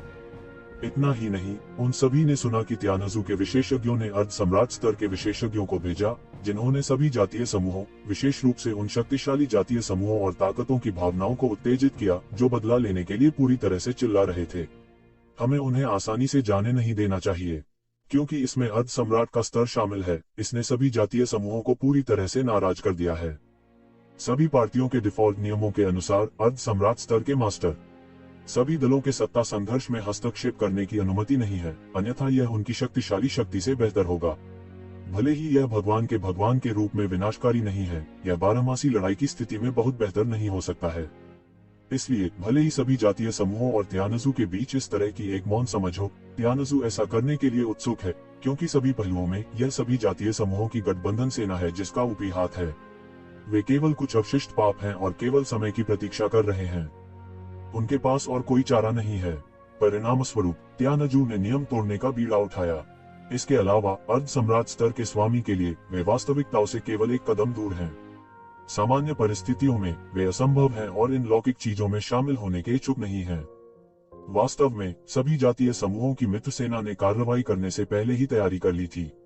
उन्होंने सभी जातीय समूहों की मित्र सेनाओं के पूर्वजों को स्वर्गीय परिवार के अर्ध सम्राट स्तर के विशेषज्ञों की निगरानी के लिए कार्रवाई करने के लिए कहा था। उन्हें दबाए रखें। मैंने सोचा कि यह मूर्खतापूर्ण था। कौन जानता है, एक और भावी सम्राट प्रकट हुआ। यही कारण है कि सभी ने गलत अनुमान लगाया। यदि कोई अर्ध सम्राट नहीं होता तो त्यानजू सम्राट के शरीर को कैसे चला सकता था? यह वह नहीं है जो सामान्य लोग कर सकते हैं। पहले तो पार्टियां भी बड़ी अजीब होती थीं। गोली मारने वाला मास्टर कौन था? बाद में यह धीरे धीरे खोजा गया। वह संभावित सम्राट जो उस दिन युद्ध के मैदान में था, हजारों साल पहले गिर गया था और 1 करोड़ साल तक सबके सामने नहीं आया था। इसलिए सभी ने स्वीकार किया कि वह गिर गया था। इसलिए उसने इस आदमी के प्रकट होने की उम्मीद नहीं की थी, जो गलत अनुमान था, और त्यानजू के हाथों भारी नुकसान उठाना पड़ा। हालांकि इस वजह से लोगों ने आखिरकार स्पष्ट रूप से देखा कि त्यानजू वास्तव में तैयार था। समय जीतने के लिए उन्होंने वह सब कुछ किया जो वे संभावित सम्राट को नस्लीय युद्ध में हस्तक्षेप करने देने के लिए कर सकते थे। यह बहुत ही घटिया मिसाल है। एक बार इसके खुल जाने के बाद सभी पार्टियों को चिंता नहीं होगी। इस लिहाज से सभी जातीय समूहों की गठबंधन सेना को पूरा फायदा है। इस वजह से सभी जातीय समूहों की गठबंधन सेना ने कभी नहीं सोचा था कि त्यानजू ऐसा करने की हिम्मत करेगा। हालांकि कुछ लोगों को अचानक एहसास हुआ कि वे परिवार को नष्ट करने जा रहे हैं। त्यानजू किसी नियम का पालन कैसे कर सकता था? हालांकि युद्ध के मैदान पर खबरें धीरे धीरे वापस आ गईं।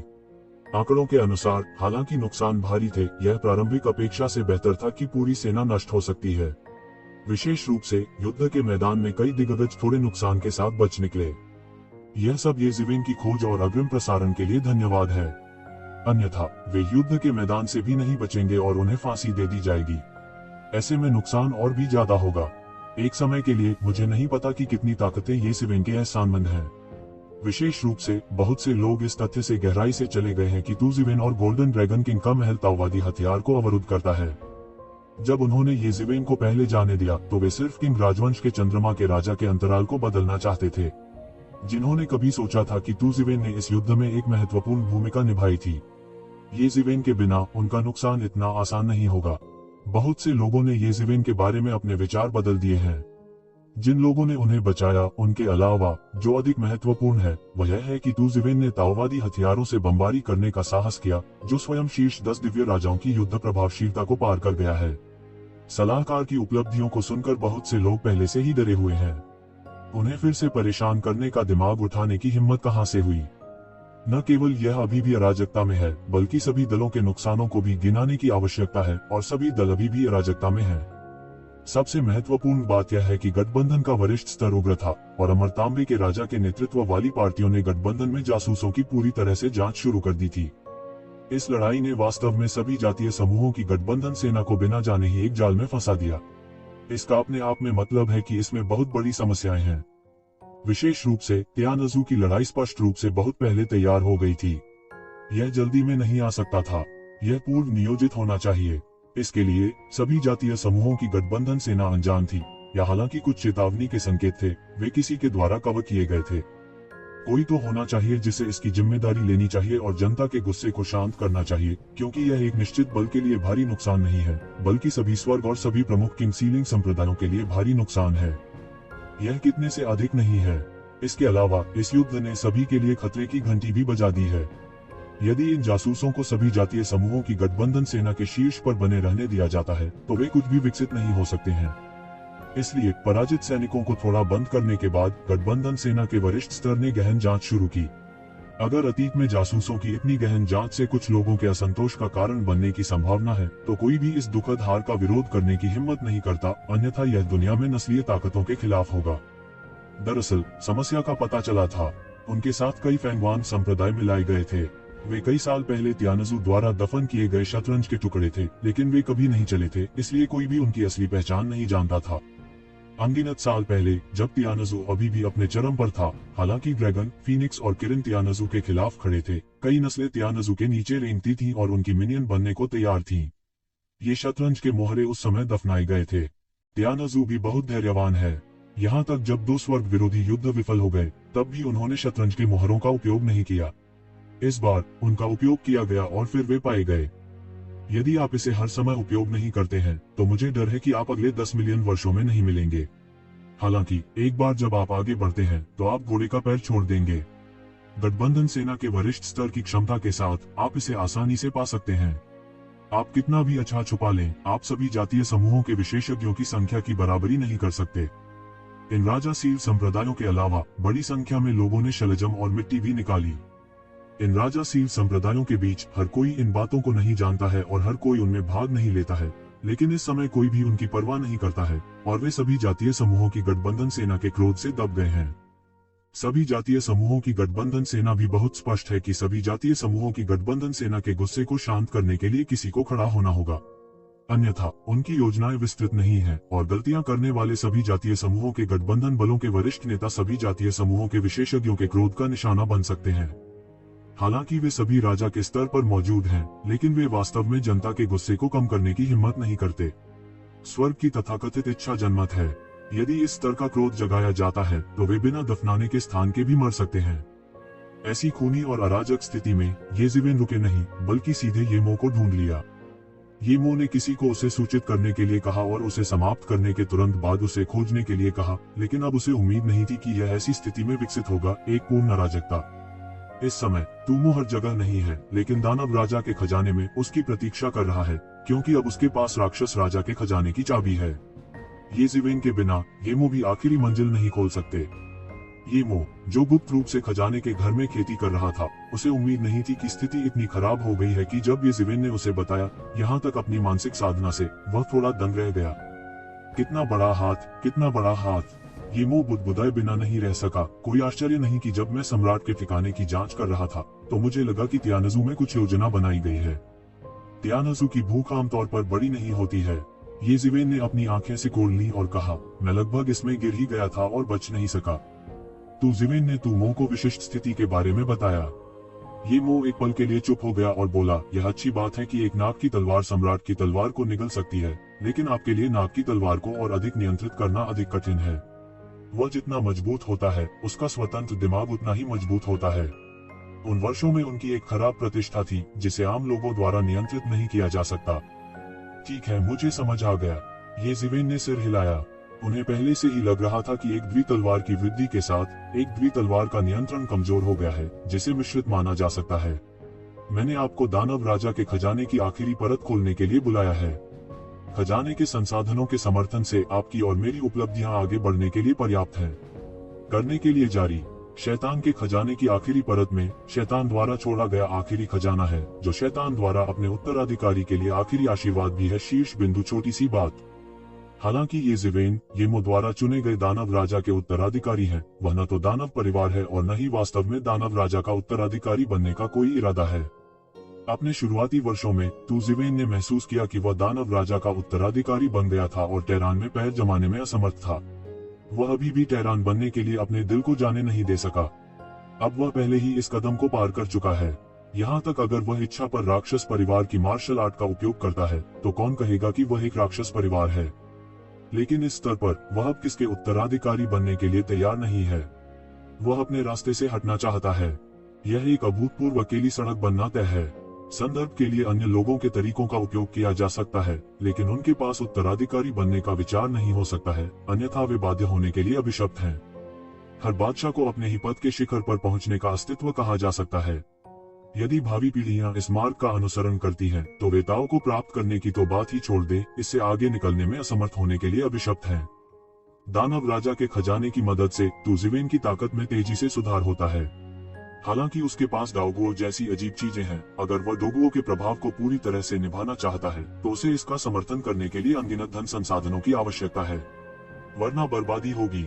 सप्ताह के दिनों में धीरे धीरे सुधार करने में कोई दिक्कत नहीं होती है, लेकिन अब स्वर्ग और पृथ्वी में बड़े बदलाव और तियानजू की अराजकता के साथ वह उसे धीरे धीरे सुधारने की अनुमति नहीं दे सकता। उसे एक हल्का सा आभास होता है कि उसके सामने एक बड़ी आपदा आने वाली है। यदि महान आपदा से पहले उसकी ताकत को एक निश्चित स्तर तक सुधारने का कोई तरीका नहीं है, तो आत्म सुरक्षा भी एक बड़ी समस्या बन जाएगी। इन बातों के बारे में सोचते हुए येज़ेबेल ने जरा भी देर न करने का साहस किया। तीसरी मंजिल पर दानव राजा का खजाना घर धीरे धीरे खुला और उसके चेहरे पर आने वाली खजाना गैस ने पूरे खजाने के घर को रोशन कर दिया। येज़ेबेल के पीछे सितारा जानवर और जादुई देवता अजगर पूरी तरह से दंग रह गए थे। उनके सामने सब कुछ एक सपने जैसा था। दानव राजा के खजाने के घर की कई परतों में यह सबसे प्रचुर मात्रा में है। राक्षस राजा द्वारा तैयार न केवल कई दुर्लभ या अदृश्य प्राकृतिक सामग्री और पृथ्वी के खजाने हैं, बल्कि इससे भी महत्वपूर्ण बात यह है कि तीसरी परत के खजाने के घर के बीच में एक विशाल महासागर सबके सामने उभरता है, और यह स्वर्ण महासागर अकल्पनीय भयानक अमृत का उत्सर्जन करता है। गैस जो संघनित होती है आकाश में सुनहरे बादलों में। यह क्या है? इतनी भयानक ऊर्जा में उतार चढ़ाव क्यों है? जादू देवता अजगर दंग रह गया। इस दौरान उसने येज़ेबेल के साथ लड़ाई की, हालांकि उसके पास लड़ने के अधिक अवसर नहीं थे, लेकिन यह भूत में रहने से कहीं बेहतर है। जितना अधिक समय था, उतना ही अधिक उसने महसूस किया कि एक शिवेन का अनुसरण करना वास्तव में एक बहुत ही सही विकल्प था। जब येज़ेबेल ने दूरी में देखा तो वह देख सकता था कि ये स्वर्ण ऊर्जा महासागर मुट्ठी के आकार के स्फटिकों से बने थे। वे अनंत थे।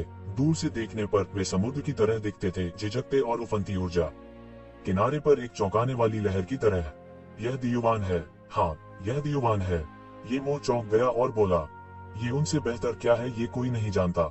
जिस प्रकार देवताओं की उत्पत्ति होती है और वे देवताओं की उत्पत्ति को संघनित कर सकते हैं, उसी प्रकार सम्राटों की भी उत्पत्ति होती है और वे संघनित कर सकते हैं, अर्थात सम्राटों की उत्पत्ति। दूर लगभग समान है, लेकिन शेन्युवान की तुलना में। मुझे नहीं पता कि यह कितनी बार कीमती होना चाहिए, लेकिन अंतर यह है कि भगवान का जन्म स्वर्ग की दुनिया में होता है। यह व्यापक रूप से फैला हुआ है। जब तक यह एक ईश्वर है, यह संघनित हो सकता है, जबकि दियुवान केवल सम्राट ही बड़ी मात्रा में संघनित कर सकता है। इसलिए यह अत्यंत दुर्लभ है। आमतौर पर केवल सम्राटों की विरासत में फैला हुआ सम्राट स्रोत होगा। आमतौर पर यह केवल शीर्ष अधिकारियों को आपूर्ति की जाने वाली शीर्ष ऊर्जा है। अर्ध सम्राट भी थोड़ी मात्रा में संघनित कर सकते हैं, क्योंकि उन्हें भी कुछ हद तक सम्राटों के स्तर तक उठाया गया है, और सम्राट स्रोतों की एक छोटी राशि को संघनित कर सकते हैं, लेकिन संख्या बहुत कम है, और यहाँ तक वे स्वयं भी नहीं हो सकते पर्याप्त। फैलाने की तो बात ही छोड़िए। इसलिए दियुवान के बारे में बातें अक्सर केवल किंवदंतियों में ही मौजूद होती हैं।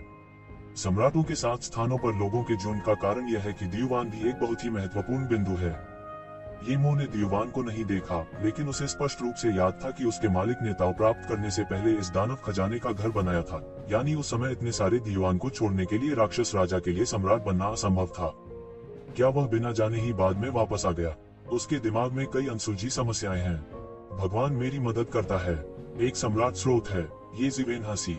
यदि कोई सम्राट स्रोत है तो वह इसका उपयोग करने के लिए निश्चिंत हो सकता है। यह सम्राट स्तर पर उपयोग की जाने वाली ऊर्जा है, जो सड़क की आवश्यक शक्ति के करीब है। केवल थोड़ा सा ही अनगिनत ईश्वर स्रोतों के लायक है। एक सम्राट स्रोत समुद्र का उल्लेख नहीं करना। वह सोच भी नहीं सकता कि यह कितनी दौलत है। यह लगभग उतना ही तेज है जितना कि सम्राट से गुजरे हुए लोग। इस समय वह शैतान के प्रति कृतज्ञ था, जिसने उसे पहले कभी नहीं देखा था। उसके हाथ में ताओ फल के साथ संयुक्त कम से कम समय में उसकी खेती को एक नए स्तर तक बढ़ाने के लिए पर्याप्त था। शुरुआती आश्चर्य के बाद येमो ने भी एक सुखद मुस्कान दिखाई। अब वह भी अर्ध सम्राट के जंजाल में फंस गया है। यदि वह तोड़ना चाहता है तो उसे भी अनगिनत ऊर्जा की आवश्यकता होती है। वह एक ताओवादी वाद्य यंत्र हुआ करता था, लगभग एवेन्यू का अवतार था, और एवेन्यू के बारे में उसकी समझ बहुत से लोग कल्पना कर सकते हैं। अब आत्मा शरीर से अलग होना, वास्तविक शरीर को फिर से आकार देना और अभ्यास करना बहुत तेज है। उनके प्रचार को रोकने वाला एकमात्र कारक पर्याप्त ऊर्जा की कमी है। शीर्ष 10 दिव्य राजाओं के स्तर पर एक गुरु एक दंश में 1,00,000 मील के भीतर सभी आभा को अवशोषित कर सकता है। साधारण साधन अब उसकी जरूरतों को पूरा नहीं कर सकते। येज़ेबेल को भी वास्तव में राज्य के बाद के चरण में प्रवेश करने के लिए इन शाही स्रोतों की आवश्यकता है। इस विशाल सम्राट स्रोत के उद्भव ने अचानक सभी की तत्काल जरूरतों को हल कर दिया है। स्टार जानवर और जादू भगवान अजगर का उल्लेख नहीं करना। उनका दायरा अच्छे से बहुत दूर है। इसलिए भले ही यह केवल एक सम्राट स्रोत हो, यह उनके लिए लंबे समय तक अवशोषित करने के लिए पर्याप्त है। उनके लिए सम्राट स्रोत का यह बड़ा सागर न केवल असीम धन को अवशोषित करने के लिए है। जब वे दियुवान के सागर के लिए उड़े तो तुज़िवेन ने फल निकाल लिया। ताओ बुओ ने हवा में एक चमकदार रोशनी बिखेरी। इस समय एक के बाद एक रास्ते दिखाई दिए। आकाश में जड़ों की तरह यह शून्य में फैल गया और स्वर्ग और पृथ्वी के साथ एकीकृत हो गया, जैसे कि वह एवेन्यू थे। उसी समय निचले दियुवान महासागर में अंतहीन ऊर्जा होती है, जो एक उन्माद पैदा करती है और दाओगो में प्रवाहित होती है। येज़ेबेल, तुम बहुत भाग्यशाली हो। यहाँ तक मैंने भी केवल क्लासिक्स में ताओ फल के अस्तित्व को देखा है और इसे नहीं पाया। फल देखकर येमो चकित रह गया। येज़ेबेल के अच्छे भाग्य ने उन्हें ईर्ष्या का अनुभव कराया। वह अब तेजी से अभ्यास करता है, और जो उसने अधिक सीखा है वह उसका पिछला अनुभव है। ताओवादी साधन के रूप में अपने पिछले अनुभव के साथ ही वह अब बड़ी प्रगति कर सकता है, लेकिन तुज़िवेन रोमांच की एक श्रृंखला मात्र है। यहाँ तक सम्राटों ने भी इस तरह की बात केवल सुनी है, लेकिन वास्तव में इसे देखा नहीं है। इसे पाने का अवसर हर किसी के पास नहीं है। हालांकि अगर आप इस फल को निगलना चाहते हैं तो यह अफसोस की बात होगी। जब यह खिलता है और एवेन्यू के फूल को सहन करता है तो ऊर्जा स्रोत फल देना जारी रखेगा। उस समय भले ही आप सम्राट बन गए हों, इससे भी बहुत लाभ होगा। येमो ने कहा। येमो ने जो कहा उससे येज़िवेन दंग रह गई। वास्तव में तूमो ने जो कहा वह बहुत ही आकर्षक है। ताओवादी फलों से ताओवादी फूलों को विकसित करने में लंबा समय लगता है। यह अक्सर दसियों लाख साल का होता है। अन्यथा पूरी दुनिया में विशाल जानवरों के हाथों में एक ताओवादी फूल नहीं होगा। येज़िवेन ने अपनी चिंता व्यक्त की। यमर्टन हंसे और कहा, यह कोई समस्या नहीं है। विशाल पशु परिवार को द्वितीयक फल पैदा करने में इतना समय लगने का कारण यह है कि वे ताओ फूल के फल के लिए आवश्यक ऊर्जा प्रदान नहीं कर सकते। यदि ताओ फूल का एक फूल फल पैदा करना चाहता है तो वास्तव में आवश्यक ऊर्जा बहुत अधिक होती है, इसलिए वे केवल ताओ फूल को धीरे धीरे अवशोषित करने दे सकते हैं। लेकिन आप अलग हैं। यह मत भूलिए कि अब बहुत सारे शाही स्रोत हैं। ताओवादी फूल को थोड़े समय में पकाना आपके लिए मुश्किल नहीं है। उद्धरण चिन्ह, क्या कोई सीक्वेल नहीं होगा यदि आप इस तरह पकने को मजबूर करते हैं? येज़िवेन ने पूछा। बेशक, यह असंभव है। यदि साधारण प्राकृतिक सामग्री और पृथ्वी के खजाने को पकने के लिए मजबूर किया जाता है तो यह निस्संदेह गुणवत्ता को नष्ट कर देगा, जो किन और खाना पकाने वाली क्रेन को जलाने के समान है, क्योंकि इन प्राकृतिक सामग्रियों और पृथ्वी के खजाने को न केवल स्वर्ग और पृथ्वी के बीच ऊर्जा विकास को अवशोषित करने की आवश्यकता है, लेकिन जरूरत भी है उन्हें जादुई क्षमता देने के लिए स्वर्ग और पृथ्वी के नियमों को लगातार विकसित करना। इनमें भी समय लगता है, लेकिन ताओ का फल अलग है। ताओ फल में ही स्वर्ग और पृथ्वी शामिल है। एवेन्यू को विकसित होने में समय लेने की आवश्यकता नहीं है। जब तक आपके पास पर्याप्त ऊर्जा है तब तक आप फलों को लगातार पका भी सकते हैं। येमो ने कहा, हालांकि मैंने वास्तव में इसे नहीं देखा है, मेरा मानना कि मैं गलत नहीं हो सकता। यह सिर्फ इतना है कि आम लोगों के पास इसका मतलब नहीं है। सम्राट को छोड़कर फल से परिचित होने के लिए आवश्यक ऊर्जा का उल्लेख कौन कर सकता है? आप सही कह रहे हैं। अगर मैं इसे अभी निगल लूं तो यह बहुत बेकार है। मैं पहले एक ताओवादी फूल पकाऊंगा। उस समय जब तक सम्राट स्रोतों की एक स्थिर धारा होती है, मैं ताओवादी फलों को लगातार पका सकता हूं। अगर मुझे वास्तव में एक दिन ताओ मिल जाता है तो मुझे अपनी साधना गति को कम करने के बारे में चिंता करने की जरूरत नहीं है। येज़िवेन ने तुरंत कहा, हा, तुम इतनी दूर सोचते हो, लेकिन यह सही है। येमो ने सिर हिलाया। उस मामले में चलिए शुरू करते हैं। मैं ताओ फल के पकने का इंतजार नहीं कर सकता। अब दुनिया अराजकता में होगी। मैं इस बार सभी तियानजू को नहीं मार सकता। अगली बार उन्हें पकड़ना और भी मुश्किल है। सम्राट के विद्रोह ने सम्राट चेंग के मौके पर भरोसा करके ताओ को जीत लिया। मुझे डर है कि यह ठीक मेरे सामने है। यदि मैं उसकी प्रगति के साथ चलना चाहता हूं, तो मैं केवल इस फूल से संघनित ताओ फल पर भरोसा कर सकता हूं। हाँ। उद्धरण चिन्ह, येज़िवेन ने अधीरता का भाव दिखाया।